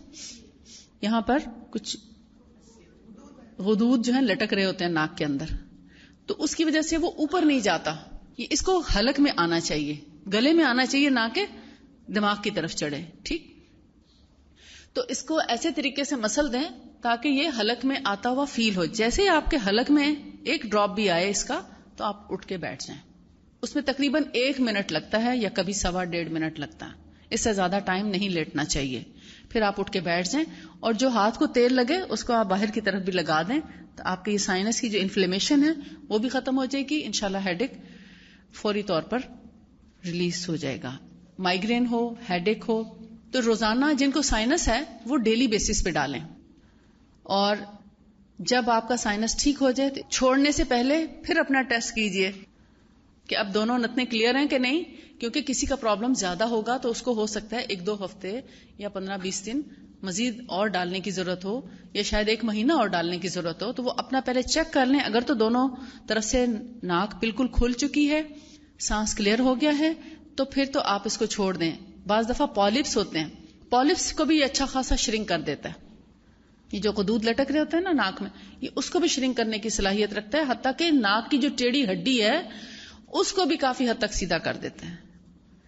انفلیمڈ ہو کے ہڈی ایکچولی پالپ ہوتا ہے، اور ادھر سے بچہ یا بڑا بار بار اس کو نا اریٹیشن ہوتی تو ایسے کرتے رہتے، کرتے کرتے ان کی ہڈی ایک طرف سے اندر والی جو سینٹر والی ہڈی ہے بالکل ٹیڑھی ایک طرف لگ جاتی ہے. بظاہر نہیں نظر آ رہا ہوتا کہ ہڈی ٹیڑھی ہے، لیکن وہ ان سائڈ جو مڈل ہڈی ہے نا، یہ والی بون، یہ ٹیڑھی ہو چکی ہوتی ہے. تو جب آپ اس کے ڈراپس ایسے لوگوں کو ڈیلی بیسس پہ ڈالیں، پالپ شرنک ہوتا جائے گا، ہڈی کی انفلیمیشن کم ہوتی جائے گی. ہڈی والوں کو ذرا یہ زیادہ 3 مہینے تک بھی ڈالنے پڑ سکتے ہیں، لیکن جن لوگوں کو سائنوسائٹس ہے، ہلکا پھلکا ہے، تو وہ 2 سے 3 ہفتے میں یا مہینے کے اندر بھی ٹھیک ہو سکتے ہیں. لیکن جن کا پرابلم زیادہ ہے ان کو ہو سکتا ہے 2 مہینے لگ جائیں. تو ڈیپینڈ کرتا ہے آپ کو کتنا سیویئر پرابلم ہے. ہاں البتہ جب کبھی ہیڈ ایک ہو، کسی کو سائنس نہیں بھی ہے، تب بھی اگر یہ ڈالیں تو انشاءاللہ ہیڈ ایک کا بھی یہ بہت اچھا علاج ہے. اس کے علاوہ شہد کے بارے میں آپ سب جانتے ہیں کہ اللہ کے رسول صلی اللہ علیہ وسلم نے اس کو بہترین علاج فرمایا. آپ نے فرمایا تم جتنے علاج کراتے ہو سب سے اچھا علاج شہد، قسط اور حجامہ، یعنی ان کو بہترین علاج کہا، شہد کو بہترین علاج فرمایا، اور ہجامہ کو بہترین علاج فرمایا، کیونکہ ہجامہ بھی بیسیکلی ڈیٹاکس کرتا ہے. ڈیٹاکس آپ سمجھتے ہیں نا، جیسے میں نے استفراغ کا بتایا کہ جسم سے گندے مادوں کو باہر نکال دیتا ہے، بلڈ سرکولیشن اس سے امپروو ہوتی ہے. جو چیزیں میں نے قسط الہندی کے بارے میں بتائی ہیں وہ سب کی سب ہجامہ بھی کرتا ہے. ہیڈ ایک، مائگرینس، فروزن شولڈر، شیٹک پین، کمر درد، بیک ایک، ٹانگوں کا درد، گھٹنوں کا درد، ایڑی کا درد اور کلائی کا درد، یا یہ جو ٹینائٹس، یہ جو درد ہو جاتا ہے بیٹھنے سے اس طرح، اور بھلے کیسا بھی کوئی درد ہے، ہر قسم کے دردوں کے لیے ہجامہ بہت مفید علاج ہے. پھر ایسیڈیٹی اور السرز اور ان چیزوں کے لیے بھی، کیونکہ یہ بلڈ سرکولیشن کراتا ہے. پمپلز، ایکنی، جہاں کہیں گندے مادے ہوں گے ان سب کو نکال کے باہر پھینکتا ہے اور بلڈ سرکولیشن کرا کے وہ جگہ ایسی صاف ہو جاتی ہے جیسے آپ فرش کو دھو کے صاف کرتے ہیں. وہ پوری کلیننگ کر دیتا ہے آپ کی. وہاں جب کچھ کچرا رہتا ہے نہیں تو وہ سب چیز صاف ہو جاتی ہے. جن کے ایکنی پمپلز وغیرہ ہوتے ہیں ہم ایکنی کے اوپر لگاتے ہیں اور وہ وہیں سے اسی وقت سارا گندگی باہر آ جاتی ہے اور اس کے بعد ہفتے کے اندر اندر چہرہ بالکل صاف ہو جاتا ہے. نہ وہ ہجامہ کے داغ رہتے ہیں اور نہ ہی جو ہے وہ پمپلز. ہاں معدے کا مسئلہ ہے اگر تو اس کے لیے پھر اگر جلن ہے تو قسط البحری استعمال کریں، اور اگر ویسے انڈائجیشن کا پرابلم ہے یا ایسیڈیٹی ہے تو اس کا علاج کرنا چاہیے تاکہ معدہ ٹھیک ہوگا تو آپ کی باقی جلد بھی ٹھیک ہوگی. اگر معدہ ٹھیک نہیں ہے تو وہ جو کچھ اس کے اندر جائے گا وہ سب غذا کو بھی جلا کے رکھ دے گا، اور جلی ہوئی غذا جب مختلف حصوں میں جائے گی تو وہ آپ کی سکن کو بھی ڈسکلریشن آ جائے گی سکن پر، اور آپ کا جو ہیلدی لک ہے وہ نہیں آئے گی. اس لیے معدے کا علاج سب سے پہلے، میرے پاس جب بھی کوئی پیشنٹ آئے تو میں سب سے پہلے اس کے معدے کے بارے میں پوچھتی ہوں، کیونکہ آپ صلی اللہ علیہ وسلم نے فرمایا کہ معدہ ایک حوض ہے، حوض کی طرح ہے جہاں سے تمام رگیں پورے جسم کو جاتی ہیں. یعنی قوت اور توانائی کا انحصار ہماری اسی غذا پہ ہے نا جو ہم معدے میں ڈالتے ہیں. اگر معدہ درست ہے تو پورا جسم درست کام کرے گا، اور اگر معدہ بیمار ہے تو پھر آپ پورے جسم سے صحت مندی کی توقع نہ رکھیں، پھر صحت مندی نہیں ہو سکتی. کئی دفعہ ایسا ہوتا ہے کہ آرتھرائٹس کا کوئی پیشنٹ آتا ہے اور ساتھ میں شکایت کرتا ہے کہ مجھے ایسیڈیٹی بھی ہے. میں پوچھتی ہوں معدے کا کیا حال ہے، آپ کو جلن تو نہیں ہوتی یا کوئی معدے میں کوئی درد وغیرہ؟ تو کہتے نہیں مجھے تو بہت ایسیڈیٹی ہے، میں تو کچھ نہیں کھا سکتی. تو پھر میں ان کو آرتھرائٹس کی بجائے معدے کا علاج شروع کر دیتی ہوں. تو وہ کہتے ہیں میری درد نہیں گئی ابھی. نیکسٹ ٹائم آتے ہیں تو کہتے ہیں کہ میں نے کہا آپ کو میں نے درد کی دوائی نہیں دی ابھی، کیونکہ آپ کا معدہ خراب ہے. آپ جو چیز کھائیں گی وہ معدے نے اس کو تباہ کر دینا ہے، نہ آپ کو طاقت پہنچے گی اور نہ جو آپ نے دوا کھائی ہے وہ آپ کھا سکیں گی زیادہ دن تک، کیونکہ معدہ بار بار کہے گا پہلے میری طرف توجہ کرو. آپ پہلے معدے کا علاج کریں. جب معدے سے آپ 2 سے 3 مہینے میں معدے کا مکمل علاج ہو جاتا ہے الحمدللہ. جب معدہ ٹھیک ہو جائے گا پھر آپ چاہے آرتھرائٹس کا علاج کرائیں، ہارمونز کا علاج کرائیں، پیریڈز irregular ہیں یا کوئی اور ایسی چیز ہے اس کا علاج کرائیں، انشاءاللہ بالکل درست ہو جائے گا. اس کے علاوہ یہ جو قسط الہندی اور باہری کا میں نے آپ کو بتایا تھا کہ یہ انفرٹیلٹی، یعنی جن لوگوں کے ہاں ایگز پروڈکشن نہیں ہے یا جن لوگوں کے ایگز امیچیور ہوتے ہیں اور اس کی وجہ سے میل یا فیمیل انفرٹائل ہوتے ہیں، ان کے ہاں بچے نہیں ہو سکتے، مردوں میں ایزوسپرمیا یا دوسری اسی قسم کی پرابلمز ہیں، اسپرم کاؤنٹ لو ہے، تو اس سب میں قسط الہندی بہت افیکٹو ہے. یہ ہم مردوں کو بھی دیتے ہیں، عورتوں کو بھی دیتے ہیں. اور اس طرح ایک اور چیز ہے، اس میں ساری چیزیں تو پوری نہیں آئیں. یہ جو بلیک سیڈ آئل ہے لیڈیز کے لیے اسپیشلی بتا دیتی ہوں. ویسے تو یہ دانت درد ہو یا کان درد، جسم میں کہیں پہ بھی درد ہو افیکٹو ہے، لیکن خاص طور پر خواتین کے لیے جیسے ویجائنل انفیکشنز ہیں، ویجائنل انفیکشن ہو یا ویجائنل ایچنگ ہو، لیگوریا کا پرابلم ہو، اور یا پھر یہ کہ اسمیل جن کو بہت آتی ہے، ایسے تمام پرابلمز میں یہ جو بلیک سیڈ آئل ہے اس کو انسرٹ بھی کیا جا سکتا ہے، ویجائنا میں انسرٹ کیا جا سکتا ہے. یعنی سرنج لے کے اس کی پن اتار دیں اور اس کے اندر تقریباً 1 ٹی اسپون جتنا اس کے اندر انسرٹ کریں، اس کے اندر اس کو جذب کریں اور پھر ویجائنا میں اس کو لگا دیں بالکل رات کو سوتے وقت، تاکہ اس کے بعد آپ اٹھیں نہیں بیڈ سے. ساری رات جب یہ ان سائڈ رہے گا تو انشاءاللہ آپ کا ہر قسم کا انفیکشن، PID کا پرابلم، پیلوک انفلیمیٹری ڈیزیز یا ایچنگ کا مسئلہ ہو، یا اس کے علاوہ یہ جو یسٹ انفیکشنز ہو جاتے ہیں، ان سب میں یہ بہت افیکٹو ہے. 8 سے 10 دنوں میں یا میکسیمم 2 ہفتے میں بالکل ختم ہو جاتا ہے. اور جن کو ویسے ایچنگ کا پرابلم ہے تو ان کو صرف الٹے ہاتھ سے اس کو بس تھوڑا سا لگا بھی دیں تو اس سے بھی کافی ریلیف ہو جائے گا انشاءاللہ. دانت میں درد ہے تو روئی اس میں بھگو کے، تھوڑی سی روئی لے کے اس کے اندر بلیک سیڈ آئل لے کے مسوڑے پہ لگا کے اور اس جگہ دانت کی درد کی جگہ پہ رکھ دیں، 2 سے 3 منٹ میں درد ٹھیک ہو جاتا ہے. آپ اتنے ڈاکٹرز کے پاس بھاگتے ہیں، اتنی مہنگی مہنگی فیسیں دیتے ہیں اور پھر اس کے بعد وہ ایک لمبے ٹریٹمنٹ میں آپ کو ڈال دیتے ہیں. تو اگر آپ اسی کو لگا دیں 5 سے 10 منٹ کے لیے بھی وہ روئی اندر رہ جائے تو کافی ہے. اس کے بعد جیسی درد ٹھیک ہو اس کو نکال دیں. کبھی ایسا ہوتا ہے کہ آپ کو دیر سے پتا چلتا ہے کہ یہ بھی کوئی دوا ہے دانت درد کی، اور آپ اس کو بہت دیر سے استعمال کرنا شروع کرتے ہیں، تب تک خاصی پس پڑ چکی ہے اور وہ جو ہے وہ خراب ہو چکا ہے. تو ایسے میں قسط البحری بھی اس جگہ لگائی جا سکتی ہے یا اس سے کلی کی جا سکتی ہے. قسط البحری کی منہ میں رکھ کے تھوڑا سا پانی لے کے اور اسی جگہ پہ لگائیں تاکہ وہ انفلیمیشن اور انفیکشن اس کا باہر نکالے. اور پھر اس کے بعد جب وہ قسط البحری والا یعنی وہ ختم ہو جائے دور، تو پھر آپ اس کے اندر بلیک سیڈ آئل کا جو ہے وہ اگر اس کو گاز پہ لگا کے رکھیں تو زیادہ اچھا ہے. روئی کی بجائے جو پٹی بینڈیج کرنے والی ہوتی ہے نا، بینڈیج گاز کی جو بینڈیج ہوتی ہے اس کا اگر آپ پیس کاٹ کے اور اس کے اندر بھگو کے رکھیں تو زیادہ اچھا رہے گا، کیونکہ روئی بعض اوقات زیادہ انفیکشن کرتی ہے. اس کے ذرات جب رہ جاتے ہیں تو وہ زیادہ گرم ہونے کی وجہ سے بھی وہ پھول جاتا ہے مسوڑا. تو بہتر ہے گاز کو کاٹ کے اس کو ڈپ کر کے اس میں اور پھر دانت میں رکھا جائے، دانت کا درد ٹھیک ہو جائے گا انشاءاللہ. پھر نبی صلی اللہ علیہ وآلہ وسلم نے سرکے کو بہت پسند فرمایا، خاص طور پہ انگوری سرکہ یعنی گریپ ونیگر. ویسے تو آپ کو ایپل سیڈر اور نہ جانے کون کون سے ونیگر جو ہیں مارکیٹ میں ملیں گے، لیکن جو خاصیت انگوری سرکے کی ہے، جو انگور سے بنا ہوا ہے، اس کا کوئی توڑ نہیں ہے یا اس کی کوئی مثال نہیں ہے. کیونکہ انگور خود، جس کا ذکر قرآن پاک میں بھی ہوا ہے، ہمارے دل کی فلیکسیبلٹی کے لیے، ہارٹ فلیکسیبلٹی اور ہمارے مسلز کی فلیکسیبلٹی، اس کے علاوہ ہمارے جو وینز کا جو سسٹم ہے اس کی فلیکسیبلٹی کے لیے یہ بہت امپورٹنٹ ہے.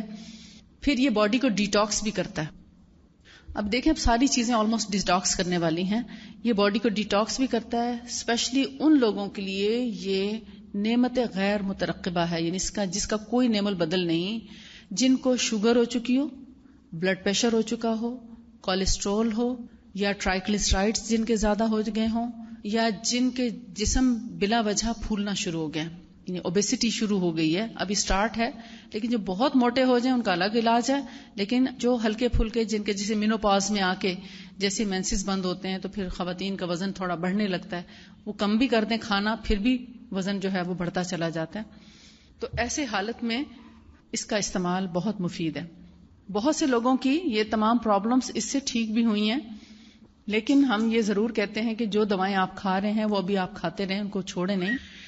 جب آپ کا بلڈ پریشر ڈاؤن ہونے لگے یا شوگر کم آنے لگے یا کولیسٹرول لیول پہ آ جائے تو پھر ڈاکٹر کے مشورے سے دوا کو کم کریں. خود سے کوئی دوا بند نہ کریں، آہستہ آہستہ، یعنی شروع میں مثلا 1 مہینہ دونوں چیزیں لیتے رہیں، اس کو بھی شروع کر لیں اور جو دوا کھا رہے ہیں وہ بھی لیتے رہیں. مہینے کے اینڈ میں جب آپ ٹیسٹ کراتے ہیں تو آپ کو لگتا ہے کہ لیولز کافی کم ہو گئے ہیں. مثلا جو لوگ انسولین لگوا رہے ہیں، انسولین پہ ہیں شوگر کے لیے، تو وہ دیکھیں گے کہ ان کو اب اتنے یونٹس کی ضرورت نہیں رہی جتنا کہ وہ پہلے یونٹس لگاتے تھے انسولین کے. تو پھر ڈاکٹر کے مشورے سے اپنے یونٹس کم کریں صبح یا شام میں سے. اور اسی طرح دوا میں سے بھی بلڈ پریشر کی ہو یا شوگر کی ہو، کوئی سی بھی دوا، وہ ڈاکٹر کے مشورے سے آپ کم کریں گے، ٹھیک ہے. لیکن وہ تبھی کم کریں گے جب آپ کے ٹیسٹ جو ہیں اس کے اندر لیولز کم آئیں گے. اس کا طریقہ یہ ہے، 3 ٹیبل سپون، 3 کھانے کے چمچ، 3 table spoon, 1 glass body temperature پانی. نہیں بدلتا رہتا ہے نا روم ٹیمپریچر، تو کبھی اے سی والا روم ہے تو کبھی گرم ہے، کوئی ٹھنڈا ہے، کوئی کیسا ہے، لیکن باڈی ٹیمپریچر ایک رہتا ہے.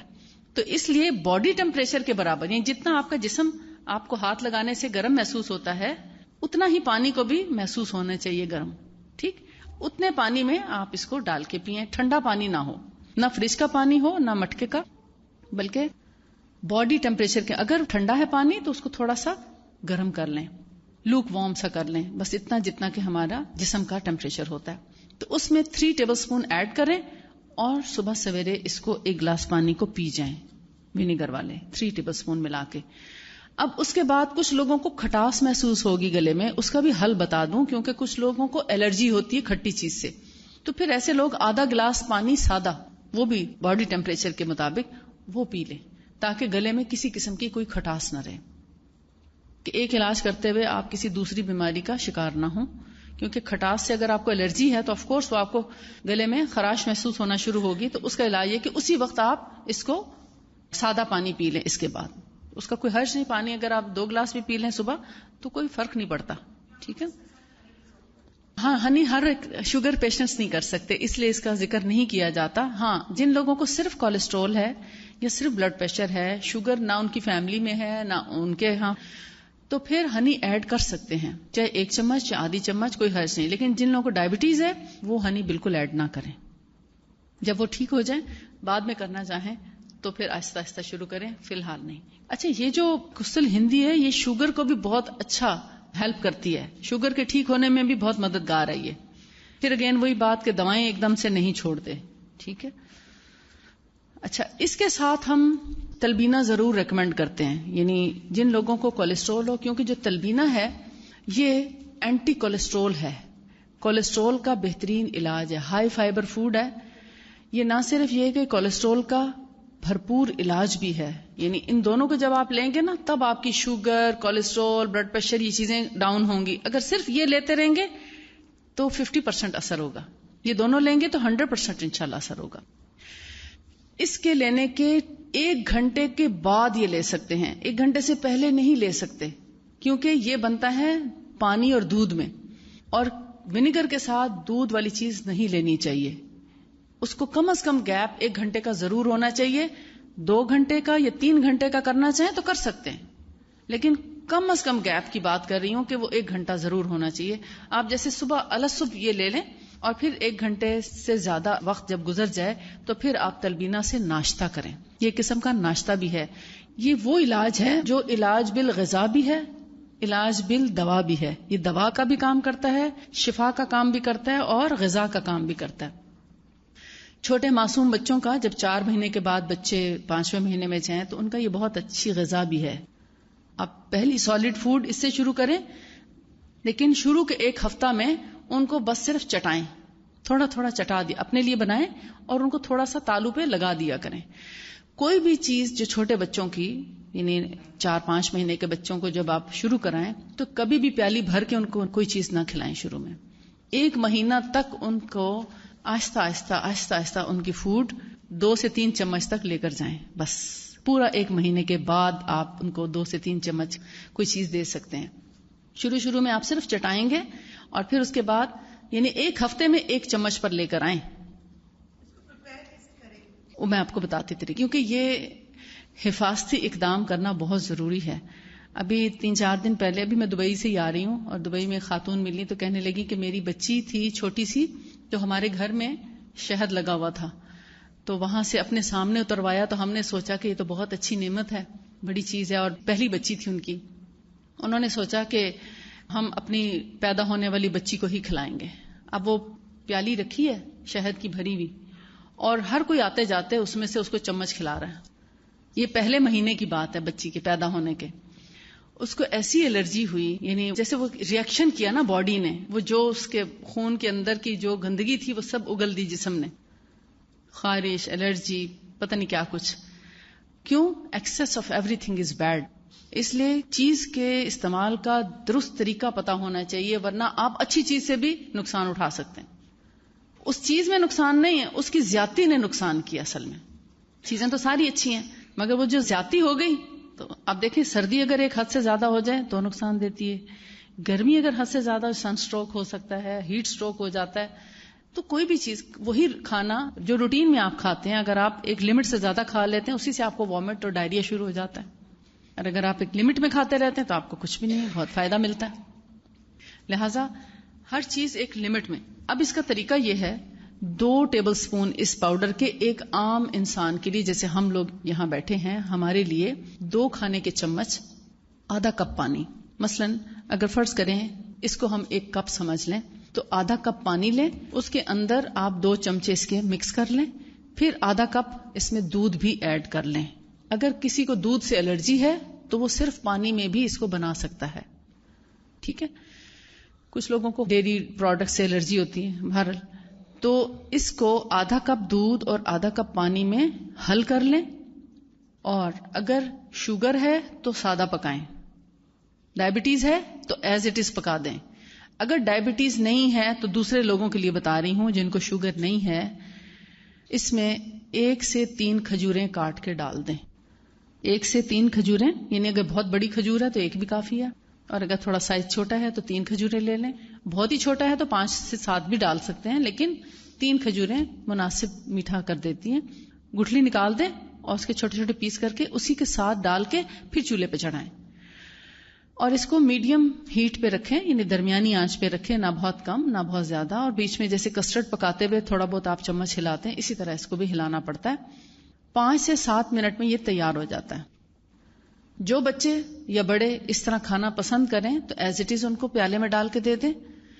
اور اگر چونکہ یہ کچھ دانے دار ہوتا ہے تو اگر ان کیس ان کو, جیسے بہت سے بچے نہیں پسند کرتے نئی چیز, ان کو جیسے بچے بیمار ہیں, کسی کو ٹائیفائڈ ہے یا کسی کو خدا نخواستہ کوئی بخار آ رہا ہے کافی دنوں سے, یا کوئی اور بیمار ہے گھر میں, بوڑھے بڑے جیسے بھی, یا زچہ ہے اس کے لیے, کیونکہ یہ ماں کا دودھ بھی بہت اچھا بڑھاتا ہے, ہارمونس پہ بھی اس کا اچھا ایفیکٹ ہے. وائٹامن بی اور B12 اس کے اندر خوب پایا جاتا ہے, جس کی وجہ سے ہر بیماری میں یہ فائدہ مند ہے.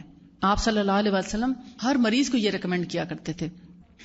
تو اس کو بلینڈ بھی کر کے دے سکتے ہیں پیشنٹ کو, یعنی جو بچے بہت تنگ کریں کہ نہیں مجھے یہ دانا منہ میں آتا ہے, مجھے اچھا نہیں لگتا, مجھے اس کا ٹیسٹ اچھا نہیں لگتا, تو ان کے لیے کیا ہے کہ آپ اس کو تھوڑا سا ذرا گرمائش اس کی کم ہو جائے تو بلینڈر میں ڈال دیں, ملک شیکر میں, اور اس کو تھوڑا سا 1 منٹ کے لیے بلینڈ کر کے اس کو دے دیں. بہت اچھا شیک یا اسموودی کی طرح ایک چیز تیار ہو جاتی ہے اور بہت مزیدار بنتا ہے. یعنی بچے پھر خود ڈیمانڈ کرتے ہیں, اور چھوٹے بچوں کو بھی ایسے کر کے آپ دے سکتے ہیں تاکہ وہ اچھے سے مکس ہو جائے. اسی طرح کچھ لوگ جو بالکل میٹھا نہیں پسند کرتے یا جن کو دودھ میں بالکل مافک نہیں آتا, تو وہ یخنی میں بھی اس کو بنا سکتے ہیں. 1 کپ یخنی لیں اور اسی یخنی میں اس کو ذرا, یخنی کو تھوڑا ٹھنڈا ہونا چاہیے, یا الگ سے پانی میں بھی تھوڑا سا اس کو مکس کر کے تو یخنی میں ملا کر اس کو 2-4 ابال دے دیں, اور پھر اس کو بھی اسی طرح بلینڈ کر دیں. یخنی والا بھی بلینڈ کر سکتے ہیں, اور بلینڈ کرتے وقت آپ ایسا بھی کر سکتے ہیں کہ جس گوشت کی آپ نے یخنی بنائی, ہڈی اور گوشت کی, اس میں سے تھوڑی سی بوٹیاں لے کے وہ بھی اسی میں ڈال دیں اور اس کو بلینڈ کر دیں. وہ بڑا اچھا گاڑا گاڑا اسموودی کی طرح نمکین بہت مزے کا تیار ہو جاتا ہے. تو کبھی جیسے صبح میں اگر آپ میٹھا بنا رہے ہیں چھوٹے بچوں کے لیے تو شام میں نمکین بنا کے دے سکتے. ریشو یہی ہوگا. اگر آپ کم مقدار میں کرنا چاہتے ہیں تو اسی حساب سے پھر آپ مثلا اگر آپ 1 چمچ بنانا چاہ رہے ہیں تو اس کو آدھے کپ کی بجائے 1/4 کپ کر لیں, اور اگر آپ اس سے بھی آدھی چمچ پہ لانا چاہ رہے ہیں اسی ریشو سے آپ پانی اور دودھ کی مقدار یا یخنی کی مقدار کم کر دیں, تو وہ تھوڑی سی بھی چیز آپ بنا سکتے ہیں. پانی ڈالنا ہے جی, پانی کے بغیر یہ نہیں کام کرے گا. اور ایک تو اس کو کھجور کے ساتھ بناتے ہیں, دوسرا یہ کہ آپ پھیکا اس کو پکا لیں اور نیچے اتار کے اس میں پھر پیور ہنی ڈال کے کھا لیں, وہ بھی ایک طریقہ ہے. کبھی کبھار اس کا ٹیسٹ اگر آپ چینج کرنا چاہیں, یعنی ہوتا ہے کہ کوئی اور جیسے اخروٹ کا تھوڑا سا ڈال دیا, یا کبھی بادام چھیل کے ڈال دیں اپنا فلیور چینج کرنے کے لیے. کبھی بنانا بھی چھوٹے بچوں کو مکس کر کے دے سکتے ہیں, تھوڑا سا 1-2 پیس اس کے بھی, یعنی اس سے فلیور چینج ہو جائے گا اور اس کو تھوڑی تھوڑی نیوٹریشن بھی ہر چیز کی مل جائے گی. لیکن جو بیسک چیز ہے بیمار کے لیے وہ وہی ہے, دودھ اور پانی میں مکس کر کے مریض کو کھلانا. اور یہ جو گوشت والی یخنی ہے اس میں کبھی کبھی آپ کدو بھی ڈال دیں, کیونکہ بچے ویسے تو کدو کھاتے نہیں اور ضروری ہے ان کے لیے. آپ اس میں جب بلینڈ کر دیں گے بلینڈر میں, ان کو پتہ بھی نہیں چلے گا اس میں کدو ہے بھی یا نہیں. گاجر ہے, کدو ہے, اور کتنی ایسی سبزیاں ہیں, ٹنڈے ہیں, فروٹس ڈال دیں, سبزی ڈال دیں. جو بچے کچھ نہیں کھاتے ان کو آپ اسی میں اس کی اسموودی بنا کے دے دیں. سبزیوں کی بنا کے دے سکتے ہیں. اور اسی طرح چقندر ہے, چقندر کو آپ جو ہے وہ تھوڑا سا ایسا کر سکتے ہیں کہ ثابت چقندر کو 2-3 ابال دے دیں اور پھر اس میں سے کچھ حصہ لے کے اسی کے ساتھ بلینڈ کر دیں, تو بھی اس میں بھی اس کو بہت, یعنی کم از کم خون بنے گا اس کا تازہ. آئرن اور HB لو جن کا کم ہوتا ہے HB, ان کو بہت فائدہ دیتا ہے چقندر. بیماری کے بعد رہ جانے والی کمزوری کے لیے بھی چقندر بہت اچھا ہے. چقندر کا ویسے سیلڈ بھی کھایا کریں, آپ کو خون کی کبھی کمی نہیں ہوگی, ڈیفیشنسی نہیں ہوگی. کدو کش کر کے چقندر کچا ہی کر لیں. اگر کسی کو معدے کا کوئی مسئلہ نہیں ہے تو نارمل جو لوگ ہیں وہ ایسے بغیر کچھ اس کو چھیلے بغیر بھی یعنی اس کے بس اوپر سے اچھے سے دھو لیں اور اس کے بعد اس کو کدوکش کر لیں. ایک سیب بھی کدوکش کر لیں. ان دونوں کو مکس کر کے, اگر کسی کو کھٹے سے الرجی ہے, جیسے گلا, کوئی لوگ لیمو نہیں لے سکتے, ونیگر نہیں لے سکتے, تو کچھ بھی نہ ڈالیں, ایسی کھا لیں. اور اگر لیمو سے الرجی نہیں ہے تو ایک لیمن اوپر نچوڑ کے کھائیں, بہت مزے کا سیلڈ تیار ہوتا ہے, بہت ہی خوبصورت بھی لگتا ہے اور بہت یعنی ٹیسٹی بھی ہے اور صحت مند بھی ہے. چقندر بہت مفید چیز ہے. اب جن لوگوں کو فرض کریں کہ اوبیسٹی تو ہے مگر وہ حد سے زیادہ ہو گئی ہے اور وہ اپنا ویٹ ریڈیوس کرنا چاہتے ہیں لیکن کوئی دوا کام نہیں کر رہی, تو یہ بغیر کسی دوا کے انہی مصنوعی چیزوں سے بنایا ہوا سلم فٹ ہے, سلمنگ فارمولا ہے. اس کے اندر جیسے سنا مکھی اور ونیگر بھی ہے اور فینوگریک سیڈز بھی ہیں اور 3-4 چیزیں اس کے اندر ڈال کے اس کو تیار کیا گیا ہے. یہ آپ کا بہت آسانی سے اور بغیر کسی سائیڈ افیکٹ کے, بغیر کسی تکلیف کے, بہت یعنی کوئکلی ویٹ ریڈیوس کر سکتا ہے. اس کی جو انسٹرکشنز ہیں اس کے پیچھے لکھی ہوئی ہیں, اور اس میں صرف ایک چیز ہم بھول گئے لکھنا, وہ ہے وارم واٹر.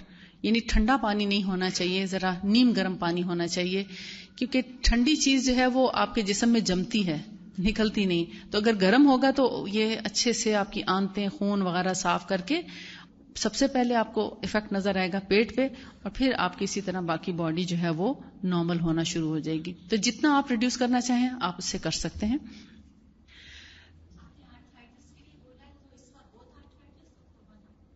یعنی آسٹیو آرتھرائٹس بھی اور یہ بھی, لیکن آسٹیو آرتھرائٹس والوں کے لیے دھوپ بہت ضروری ہے, اور اولیو آئل بھی پینا چاہیے. اولیو آئل 2 ٹیبل سپون ضرور لیا کریں. جی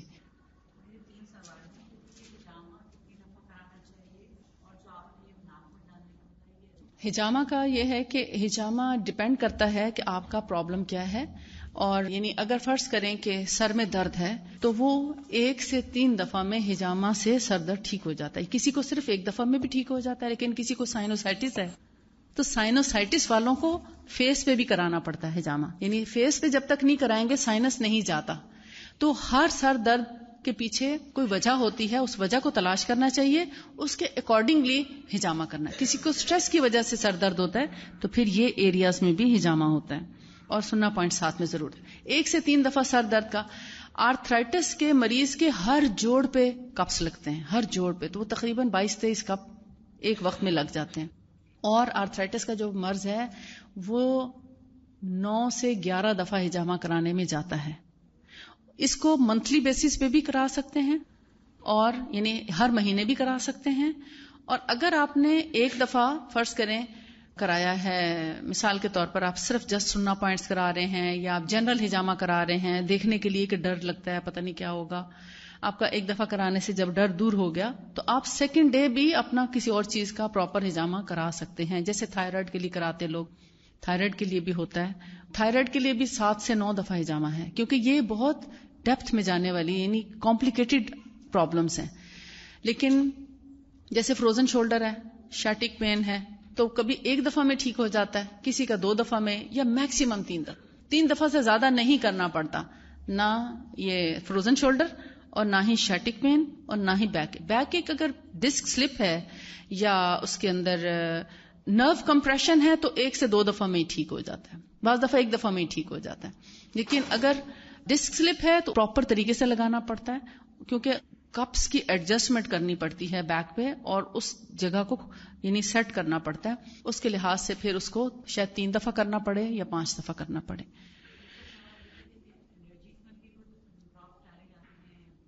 نیزل الرجی یعنی چھینکیں آنے میں, ہاں جیسے نزلہ ہو جاتا ہے ہر تھوڑی دیر, چھینکیں آتی ہیں نا. چھینکوں کا بیسیکلی یہ علاج ہے نہیں, لیکن اگر آپ, کیونکہ اس کے ڈالنے سے بھی پھر چھینکیں آتی ہیں. کچھ لوگوں کو تو ٹھیک ہوئی ہیں چھینکیں, لیکن اس کو میں نے اتنا اچھا یعنی میں نے شاید اس پہ فوکس نہیں کیا, تو میں اس لیے نہیں کہوں گی. جس چیز کو میں نے آزمایا نہیں یا جس کا رزلٹ نہیں دیکھا وہ میں آپ کو کبھی بھی نہیں کہوں گی. معدے کا علاج معدے کا علاج سب سے پہلے میں بتاتی ہوں جو نبی صلی اللہ علیہ وسلم نے علاج بتایا. آپ نے فرمایا کہ معدے کے علاج کے سلسلے میں اگر کوئی معدہ اپنا ٹھیک کرنا چاہتا ہے تو اس کو چاہیے وہ بھوک رکھ کے کھانا کھائے. صبح کا ناشتہ ضرور کرے اور رات کا کھانا بھی ضرور کھائے, مگر عشاء سے پہلے. اگر آپ معدے کا علاج کرنا چاہتے ہیں تو عشاء کے بعد کھانا چھوڑ دیں، چاہے وہ سردیاں ہوں یا گرمیاں، عشاء سے پہلے پہلے یعنی مغرب اور عشاء کے درمیان کھانا کھا لیں، اور کھانا بھی بھوک رکھ کے کھائیں، بہت ہلکا کھانا، رات کا اسپیشلی ہلکا کھانا کھائیں، صبح کا ناشتہ ہیوی کر سکتے ہیں. ہیوی سے مراد یہ ہے کہ کھانا وہ بھی بھوک رکھ کے ہی ہے، پیٹ بھر کے نہیں. یہ سب سے پہلا علاج ہے. اور کھانے کے فوراً بعد پانی مت پئیں تقریباً 1 گھنٹے تک، اور رات کے کھانے کے بعد پیدل چلنا ضروری ہے. عشاء کی نماز بھی کھانے کے بعد پڑھیں، اور کچھ نہ کچھ چاہے 5 منٹ کی واک کریں ضرور. یہ معدے کا علاج ہے. اگر آپ علاج پوچھ رہے ہیں تو یہ معدے کا علاج ہے. اور صبح کی سویرے، صبح بھی آپ ضرور جیسے نماز کے وقت اٹھتے ہیں تو ہلکا پھلکا ضرور کچھ نہ کچھ چلیں، آکسیجن لیں باہر کی. یہ آپ کے معدے کو فائدہ دیتا ہے. جی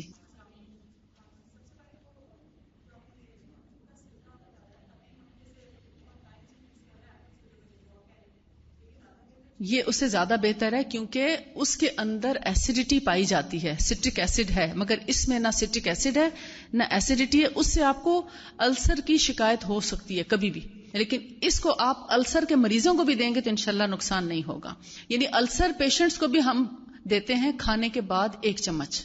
یہ السر کو بھی ہیل کرتا ہے. ایون آپ بولیے. جی کراچی میں میرا کلینک چینج ہوتا رہتا ہے. ابھی بھی جیسے میں اس وقت خیابان مجاہد میں ہوں، میں گیسٹ ہاؤس میں ٹھہرتی ہوں.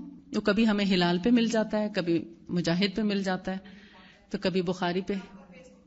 جی فیس بک اگر جوائن کر لیں گے تو آپ کو سب مل جائے گا ذکیہ ہاشمی کے نام سے. چیزیں ابھی تو سٹال پہ موجود ہیں، اور انشاءاللہ باقی اور بھی آ جائیں گی سٹال پہ. لیکن جہاں میں ہوں، اگر فرض کریں یہاں ختم ہو جاتی ہیں اور آپ کو مزید چاہیے تو خیابان مجاہد پہ میں ہوں. 35 ہاؤس ہے اور 12 اسٹریٹ ہے خیابان مجاہد پہ، وہاں میں ہوں.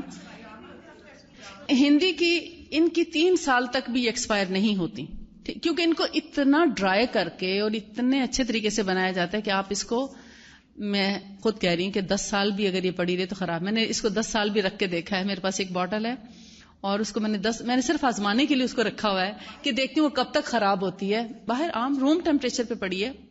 ہاں جو لوگ گیلی مطلب پیس دیتے ہیں، یا وہ آلریڈی فنگس والی اگر ہے، اور وہ تو آپ کو مہینے میں خراب ہو جائے گی، وہ اس میں فنگس آئے گی، جالا آ جائے گا. ٹھیک ہے، گیلا ہاتھ نہ لگائیں بس. جی فریج ہی میں رکھ سکتے ہیں. صرف تلبینہ ایک ایسی چیز ہے جسے آپ فریج میں رکھ سکتے ہیں، باہر نہیں رکھ سکتے. اس کو فریج میں رکھیں، اپنے پاس لکھ لیں کہ تلبینہ آپ نے باہر نہیں رکھنا، خراب ہو جائے گا. یہ 1 مہینے میں بھی خراب ہو سکتا ہے، حالانکہ اس کی 1 سال کی ایکسپائری ہے، لیکن چونکہ ڈیمپ ویدر کی وجہ سے جیسے سسری لگ جاتی ہے آٹے کو، یہ بھی خراب ہو جاتا ہے. جی اگر جلن ہے تو باہری، اگر IBS کا پرابلم یا کچھ اور ایسا بیکٹیریل انفیکشن وغیرہ ہے یا انٹسٹائنل کوئی ایسی پرابلم ہے تو پھر ہندی.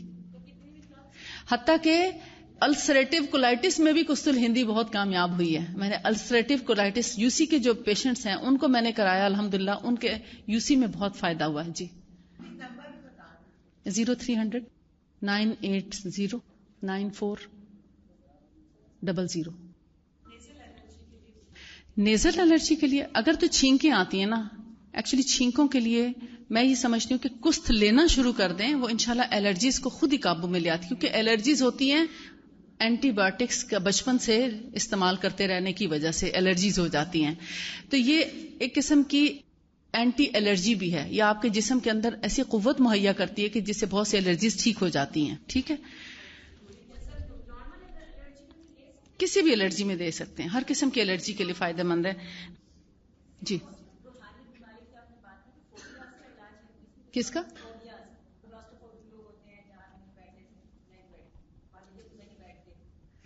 اس کا پھر دیکھیں رقیہ اور دم اور یہ چیزیں تو پھر اپنی افیکٹو ہے نا.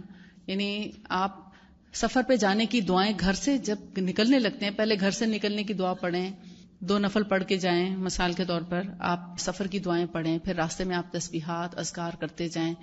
سواری پہ بیٹھنے کی دعا اس کے پہلے گھر میں آپ پریکٹس کیا کریں. جیسے گاڑی میں بیٹھتے وقت، جب یہاں تک آئی ہیں آپ، گاڑی میں بیٹھنے کی دعا، چڑھتے وقت اللہ اکبر، بیٹھتے وقت سبحان اللہ، اور سبحان اللہ الذی سخر لنا ھذا وما كنا له، یہ دعاؤں کا اہتمام کریں. جب آپ سنتوں پہ عمل کرنا شروع کر دیں گے اور ہر موقع کی دعائیں آپ ساتھ میں پڑھنا شروع کر دیں گے تو شیطان آپ کا پیچھا چھوڑ دے گا.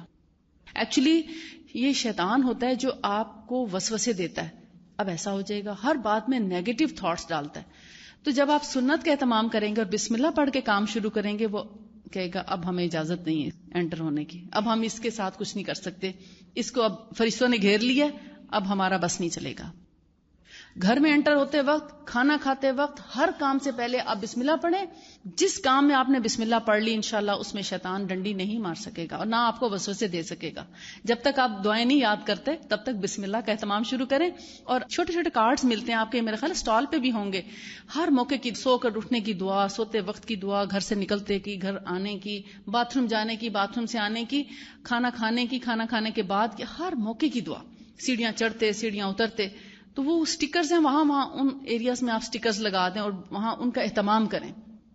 انشاءاللہ آپ دیکھیں گے یہ سب وسوسے چلے جائیں گے. ایک میڈیسن ہومیوپیتھک میڈیسن ہے جیلسیمیم، وہ ایسے فوبیاز کو دور کر دیتی ہے. جیلسیمیم، جیل ہوتی ہے نا، GELSIMIUM، جیلسیمیم 1 میں ایک ڈوز لے لیا کریں، آپ آرام سے چڑھ جائیں گے جہاز پہ انشاءاللہ. جی کپنگ، ہاں، کیونکہ وہ رگیں کھول دیتی ہے نا، وہ جو رگ آپ سمجھیں ایسے ہو گئی ہے نا، تو جب کپ لگے گا وہ سیدھی ہو جائے گی انشاءاللہ. بالکل، بہت سے لوگوں نے کرایا ماشاءاللہ ٹھیک ہوئے ہیں. جی میں منڈے مارننگ تک 12 بجے تک پیشنٹس ہی کے لیے آئی ہوں، وہیں سے ٹائم لیں گے آپ. جی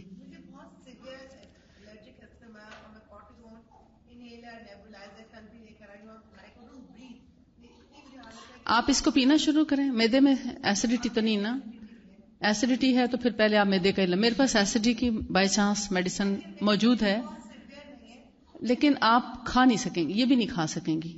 ہلکی سی بھی ہے تو یہ آپ کنٹینیو نہیں کر سکیں گی. اس کو پہلے چاہے 1 مہینے کی دوا لے لیں اور اس کے بعد پھر آپ اس کو شروع کر لیں تو انشاءاللہ آپ کا، ہاں پھر آپ کا یہ بھی سونگنا تو شروع کر سکتے ہیں آپ، کوئی حرج نہیں. ایسی جو بہت پرسنل چیزیں ہیں یا جن میں توجہ زیادہ چاہیے تو اس کے لیے کنسلٹیشن کا الگ ٹائم لے لیں. جی جی بالکل، پریونشن کے لیے سب سے اچھا میتھڈ ہے. جی 1 ٹی اسپون لیول. جی آپ پلیز.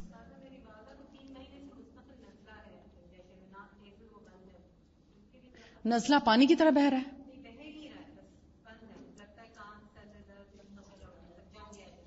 ان کو ناک میں یہ ڈالیں اور پینے کے لیے اگر معدے میں جلن نہیں تو یہ دیں، انشاءاللہ سب ریشہ صاف ہو جائے گا. نہ ناک میں رہے گا، نہ سر میں، نہ چیسٹ میں، سب صاف ہو جائے گا.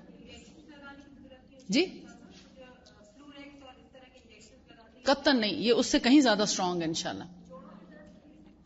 جوڑوں کے درد کے لیے کستل ہندی ہی کافی ہے، یہی کافی ہے. جی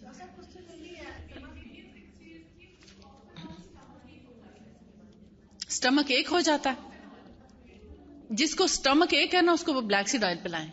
کتنی ایج ہے؟ 1/2 ٹی اسپون دے دیا کریں سٹمک ایک کے وقت، ایز ریکوائرڈ جب ہو. جی وہ ایک لمبا ٹاپک ہو جائے گا. سنا مکی دیتے ہیں، سنا اور سنوت نبی صلی اللہ علیہ وسلم نے فرمایا، وہ پھر لمبا ہو جائے گا. جی کسی بھی سواری پہ بیٹھنے کا جو فوبیا ہے نا وہ اس سے دور ہو. کسی بھی قسم کا جو فیئر ہے نا، fear of death who, fear of darkness who, any kind of, وہ اس سے ٹھیک ہو جاتا ہے. وہ ضروری نہیں، کان ان کے بند ہوتے ہیں جن کو سائنس ہوتا ہے یا جن کے تھوڑا بہت نزلہ رہ چکا ہو یا ہونے والا ہو، ان کے کان بند ہوتے ہیں.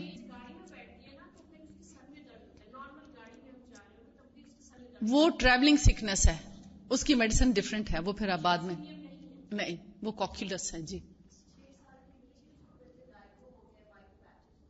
اس کا ڈفرینٹ علاج ہے، اس کے لیے آپ کو کنسلٹ کرنا پڑے گا. جی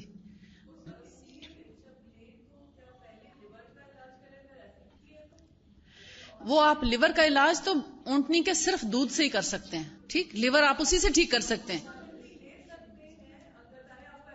ایسیڈیٹی ہے تو اس کا پہلے علاج کر لیں. جی جی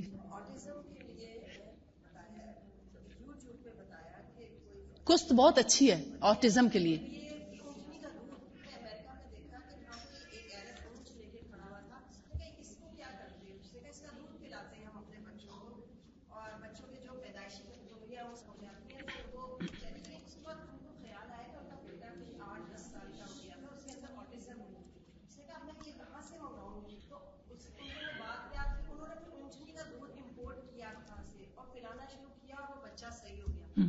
اونٹنی کا دودھ بھی اور قسط یعنی باہری ہو یا ہندی دونوں آٹزم میں بہت فائدہ مند ہے، اور اس کو بھی آپ نیٹ پہ سرچ کر سکتے ہیں. جی کس میں؟ وہ جو جلد میں ہو جاتی ہے جگہ، بریسٹ میں وہ جو لمپس بن جاتے ہیں، وہ آپ قسط ہندی پینا شروع کریں، بیکاز ایک تو ہارمونز کو بھی یہ ٹھیک کرتی ہے، دوسرا بلڈ سرکولیٹ کراتی ہے. یہ بیسیکلی ٹاکسنز ہی ہیں جو جگہ جگہ جمع ہو جاتے ہیں، تو یہ کسی جگہ میں کچھ جمع رہنے نہیں دیتی جسم میں. بیسیکلی اس کی لاجک ہی یہی ہے، اس کی پراپرٹی ہی یہی ہے کہ جسم میں کچھ جمع نہیں ہونے دیتی. پانی میں ملا کے نہیں، اونٹنی کے دودھ کا پاؤڈر کبھی مت لیجیے گا. اس دھوکے میں نہ آنا، اس دھوکے میں نہیں آنا. نہیں، فریش جو چیز جس طریقے سے بتائی گئی ہے اس کو چینج مت کریں. جنہوں نے سنت کو بدلا انہوں نے دیکھیں نقصان اٹھایا. مل جاتا ہے، اونٹ لینا کوئی مشکل بات ہے، کسی غریب کو ہی لے کے مطلب جیسے مل کے دے دیں اور آپ فائدہ اٹھائیں. میں کہتی ہوں لوگوں نے امریکہ میں بھی اونٹنی ڈھونڈ لی تھی جی، ان کو بتایا اور ماشاءاللہ فائدہ اٹھایا انہوں نے. جی ہندی پلائیں جی لیول ٹی اسپون پانی میں ایک دفعہ کافی نہیں. ڈپینڈ کرتا ہے کہ آپ کا کتنے عرصے میں ٹھیک ہوتا ہے. 1 منتھ لے کے 5 دن کے لیے چھوڑ دیں. ہاں 5 دن کے لیے چھوڑیں، پھر دوبارہ سے 1 منتھ لیں، پھر 5 دن کے لیے چھوڑیں، پھر دوبارہ سے لیں، تو جب تک کہ وہ کلیئر نہ ہو جائے. آئی سائٹ کے لیے تو سب سے بڑا علاج آپ کو بتاؤں بھی جو BBC نے بھی بلکہ بتایا کہ جب ہم سجدہ کرتے ہیں تو سجدہ کرتے وقت اپنی آنکھوں کو کھلا رکھیں. حالانکہ سنت میں بھی یہی ہے طریقہ کہ سجدے میں آنکھیں بند نہ کریں. آنکھیں کھلا رکھنے سے وہ اتنا کلوز ویژن ہو جاتا ہے اس کا، اور پورا پریشر آتا ہے اور ایک قسم کی ایکسرسائز ہو رہی ہوتی ہے ہماری آنکھوں کی. اور جب آنکھیں کھلا رکھتے ہیں اور پھر انہی کھلی آنکھوں کے ساتھ جب ہم اٹھتے ہیں اور سجدے کی جگہ پہ جب فوکس رہتے ہیں، ان لوگوں کو فائدہ ہوتا ہے جو ادھر ادھر آنکھیں نہیں گھماتے. سجدے کی جگہ پہ مسلسل دیکھنا، رکوع میں، سجدے میں، قیام میں، اسی ایک پوائنٹ پہ دیکھتے رہنا آنکھوں کی سب سے بڑی ایکسرسائز ہے. ابھی یہ لیٹسٹ ریسرچ آئی ہے اور کہتے ہیں کہ جتنی ریڈیشن ہے ایئر میں مختلف جگہوں پہ، سیل فونز پہ آپ لگے ہوئے ہیں، کمپیوٹرز پہ کام کر رہے ہیں، مائکرو ویو یوز کرتے ہیں، اور نہ جانے کیا کیا کچھ ٹی وی وغیرہ ہے، ان سب کی ایون کہ اے سی وغیرہ بھی جتنی بھی ریڈیشن ہے، اور اب تو اے سی میں جو وائی فائی کے ساتھ وہ انہوں نے نکال دیا وہ اور بھی زیادہ ڈینجرس، تو وہ ساری کی ساری ریڈیشن ہمارے سجدے میں زمین کھا جاتی ہے. اللہ نے کیسے مسلمانوں کو محفوظ کیا کہ ٹیکنالوجی تو سب نے استعمال کرنی تھی. اب جب ہم سجدے میں سر رکھتے ہیں اور جتنا اچھا سجدہ کریں گے پراپر طریقے سے کہ ناک بھی ہمارا لگا ہے، ماتھا بھی لگا ہے، تو وہ تمام ریڈیشن زمین لے لیتی ہے، ہم ارتھ ہو جاتے ہیں. اور کہتے ہیں کہ اگر دن میں 1 سے 2 بار، BBC کا جو تھا کچھ دن پہلے کا، کہ 1 سے 2 بار اگر ہم سر زمین پہ صبح شام ٹیک دیں تو ساری ریڈیشن اس میں چلی جائے. اور اگر ہم 5 ٹائم نمازیں پڑھیں نا تو آلموسٹ کم از کم 92 سجدے ہمارے ہو جاتے ہیں. تو کیسے ہمارے اندر ریڈیشن رہے گی اگر ہم پراپر سجدہ کریں تو. یورک ایسڈ کے لیے یہی ہے، ونیگر اور تلبینہ، یہ یورک ایسڈ کو بھی فائدہ دیتا ہے. جی جب تک کہ آپ ہو سکتا ہے 3 مہینے کرنا پڑے تو جن کے پاس ہے ان سے لے لیجئے، ٹھیک ہے جی.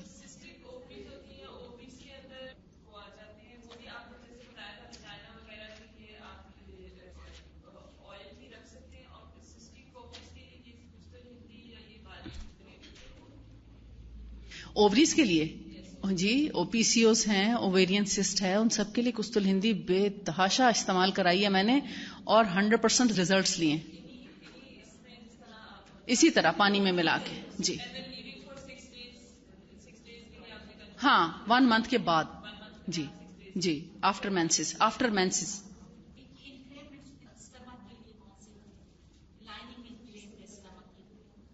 اسٹمک کی لائننگ انفلیم تو قسط البحری لیں. جی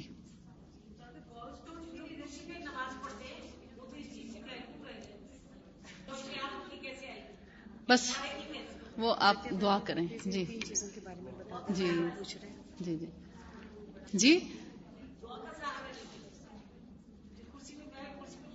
آپ دعا کریں. بہت سے لوگ واپس آئے ہیں انشاءاللہ. آپ ہجامہ کرائیں، ہو سکتا ہے آپ ہجامہ سے واپس، بہت سے لوگ ہجامہ کرا کے کرسی سے سجدے پہ آ گئے ہیں ماشاءاللہ. اچھا یہ دیکھیے 2-3 چیزیں رہ گئی تھی، میں ان کا بتا دیتی ہوں آپ کو.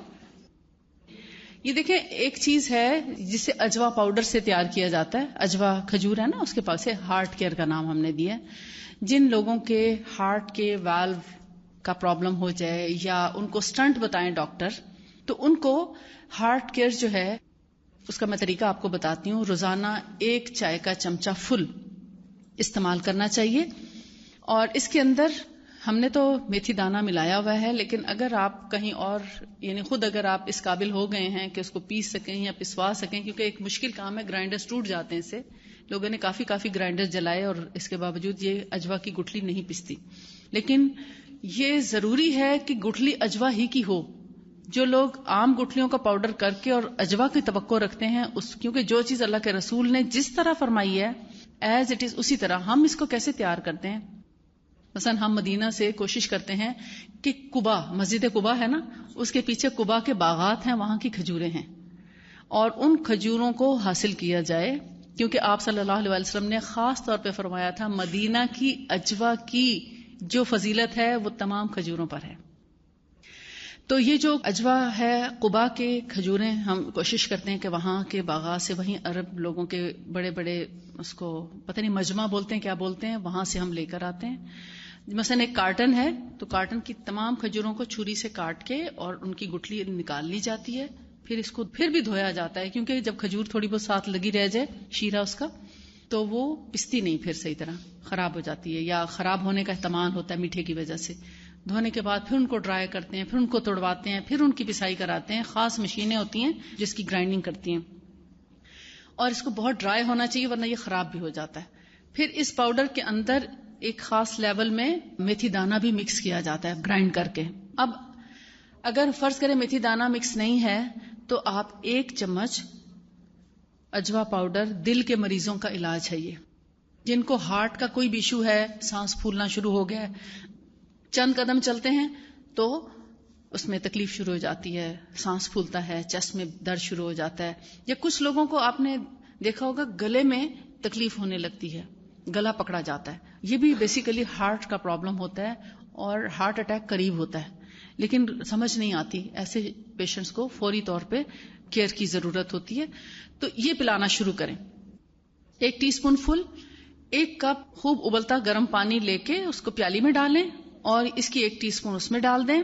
پھر 1 چٹکی، آپ میتھی دانہ تھوڑا سا گرائنڈ کر کے رکھ لیں، وہ تو پس جاتا ہے آرام سے، اس میں سے 1 چٹکی لے کے وہ بھی اس کی پیالی میں ڈال دیں. اور اگر شوگر ہے تو 1 اجوا کاٹ کے ڈالیں، اجوا کھجور 1 کاٹ کے ڈالیں، زیادہ نہیں کھانی، ٹھیک. اور اگر شوگر نہیں ہے تو پھر 7 دانے سے شروع کریں، کیونکہ نبی صلی اللہ علیہ وسلم نے حضرت سعد بن ابی وقاص کو 7 دانہ اجوا سے شروع کرایا تھا. 7 دانے اجوا کھجور کے اس میں کاٹ کے ڈالیں اور ان 7 گٹلیوں کے برابر پاؤڈر اور 1 چٹکی میتھی دانہ، اس کو تھوڑی دیر رکھا رہنے دیں. پھر اس کو مکس کر کے آپ صبح کے وقت اس کو کھا لیں. اس کے بعد تلبینہ کا ناشتہ بھی کر سکتے ہیں، وہ بھی دل کے لیے بہت اچھا ہے. تو یہ ڈیلی بیسس پہ کم از کم 40 ڈیز ضرور کھائیں، ٹھیک. تو یہ کسی بھی سٹنٹ کی انشاءاللہ ضرورت نہیں رہے گی اور تمام جو خون کی نالیاں ہیں وہ انشاءاللہ شریانے کھل جائیں. نارمل کھا سکتا ہے، کوئی حرج نہیں، احتیاطاً بھی لی، جہاں کہیں سانس پھولنے لگا ہے لے سکتے ہیں تاکہ پتہ چل جائے گا کہ کیا جی اس میں ہے. دیکھیے ایک چیز اور ہے، وہ گلو نہیں آئی. جن بچیوں کے یا عورتوں کے چہرے پہ بال ہوتے ہیں، فیشل ہیئر، تو ان بالوں کے لیے ایک خاص دوا ہے، یہ اس شکل میں بھی موجود ہے اور اس میں بھی موجود ہے، دونوں پیکنگز میں. اس کا بائی چانس ابھی ہم لیبل نہیں کر سکے. یہ جی اس کا علاج کرنا چاہیے. پی سی اوز کا پرابلم ہے تو کستل ہندی کا استعمال کریں، یہ ہارمونز کو سیٹ کر دیتی ہے. یہ پینے کے لیے اور لگانے کے لیے یہ فیشل پاؤڈر، اس کو آپ 1/2 ٹی اسپون اس کی لیں گلو کی، اس کو یہ اتار کے اور جسٹ آپ اس کو 1/2 ٹی اسپون جتنا اس کو ڈالیں اور 1/2 ٹی اسپون اس کا پاؤڈر کا لے لیں. ان دونوں کو آپس میں مکس کریں اور چند قطرے یا تو زمزم ڈال لیں اور یا پھر روز واٹر یعنی گلاب کا عرق 1/2 ٹی اسپون پیسٹ بنا کے لگانا ہے. PCOS, hormonal imbalance, menstrual problem, سب کے لیے یہی ہے، ٹھیک. یہ 1 ٹی اسپون لیول ڈیلی پینا. یہ لگانے کی چیز بتا رہی ہوں کیونکہ جب تک آپ لگائیں گے نہیں، جو اگے ہوئے بال ہیں وہ اتنی آسانی سے جاتے نہیں، موٹے موٹے تھک بال بھی اس سے ختم ہو جاتے ہیں، رواں رہ جاتا ہے لیکن تھک بال سارے انشاءاللہ ختم ہو جائیں گے. یہ ½ ٹی اسپون ان دونوں کو مکس کر لیں. پھر مزید پتلا کرنے کے لیے ایک اندازے کے مطابق آپ زمزم ملا لیں یا گلاب کا عرق ملا لیں، ان کا پیسٹ بنا لیں. فیس واش کر کے تھوڑا گیلا تھوڑا سوکھا ہو، بالکل ڈرائی منہ پہ نہیں لگے گا، نہ لگائیں. پہلے ہمیشہ دھونا ضروری ہے، وہ دھو کے اور پھر اس کو آپ پتلا پتلا پیسٹ 1 گھنٹے کے لیے لگا لیں، کافی ہے. اور جب یہ سوکھ جائے یعنی 1 گھنٹہ گزر جائے تو آپ اس کو ہاتھ گیلا کر کے تھوڑا تھپتپا کے اور ہلکا سا اس کو مسلیں گے، زیادہ زور سے نہیں مسلیں گے، اور پھر اس کو واش کر لیں. یہی عمل آپ تھریڈنگ کے بعد بھی کر سکتے ہیں اور بغیر تھریڈنگ کے دونوں طرح سے کیا جا سکتا ہے. ٹھیک ہے، یہ 1 گھنٹے کے لیے روزانہ لگانا ہے. 3 مہینے بعد آپ کو اس کا ایفیکٹ نظر آتا ہے. 3 مہینے بعد آپ کو لگے گا واقعی بال کافی حد تک کم ہو گئے. اور پھر جب آپ سمجھیں کہ ابھی مکمل نہیں گئے کیونکہ کسی کے زیادہ ہوں گے تو 3 مہینے میں نہیں جائیں گے، ان کو تھوڑا سا اور زیادہ ٹائم لگے گا.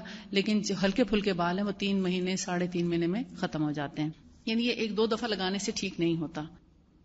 میں ہر مہینے آتی ہوں تو وہ ہم فیس بک پہ ڈال دیتے ہیں، اور ہم نے ایک کراچی کا گروپ بھی بنایا ہوا واٹس ایپ کا، اس پہ بھی ہم ڈال دیتے ہیں انفارمیشن. ہم کہتے ہیں کہ اس میں میسج آپ مت بھیجیں، صرف انفارمیشن کے لیے بنایا بس، اور کسی میسیجنگ کے لیے نہیں بنایا. اسے اوائڈ کریں تاکہ لوگوں کا ٹائم نہ ویسٹ ہو. وآخر دعوانا ان الحمد للہ رب العالمین. سبحانک اللہم وبحمدک، اشہد ان لا الہ الا انت، استغفرک واتوب الیک. السلام علیکم ورحمۃ اللہ وبرکاتہ.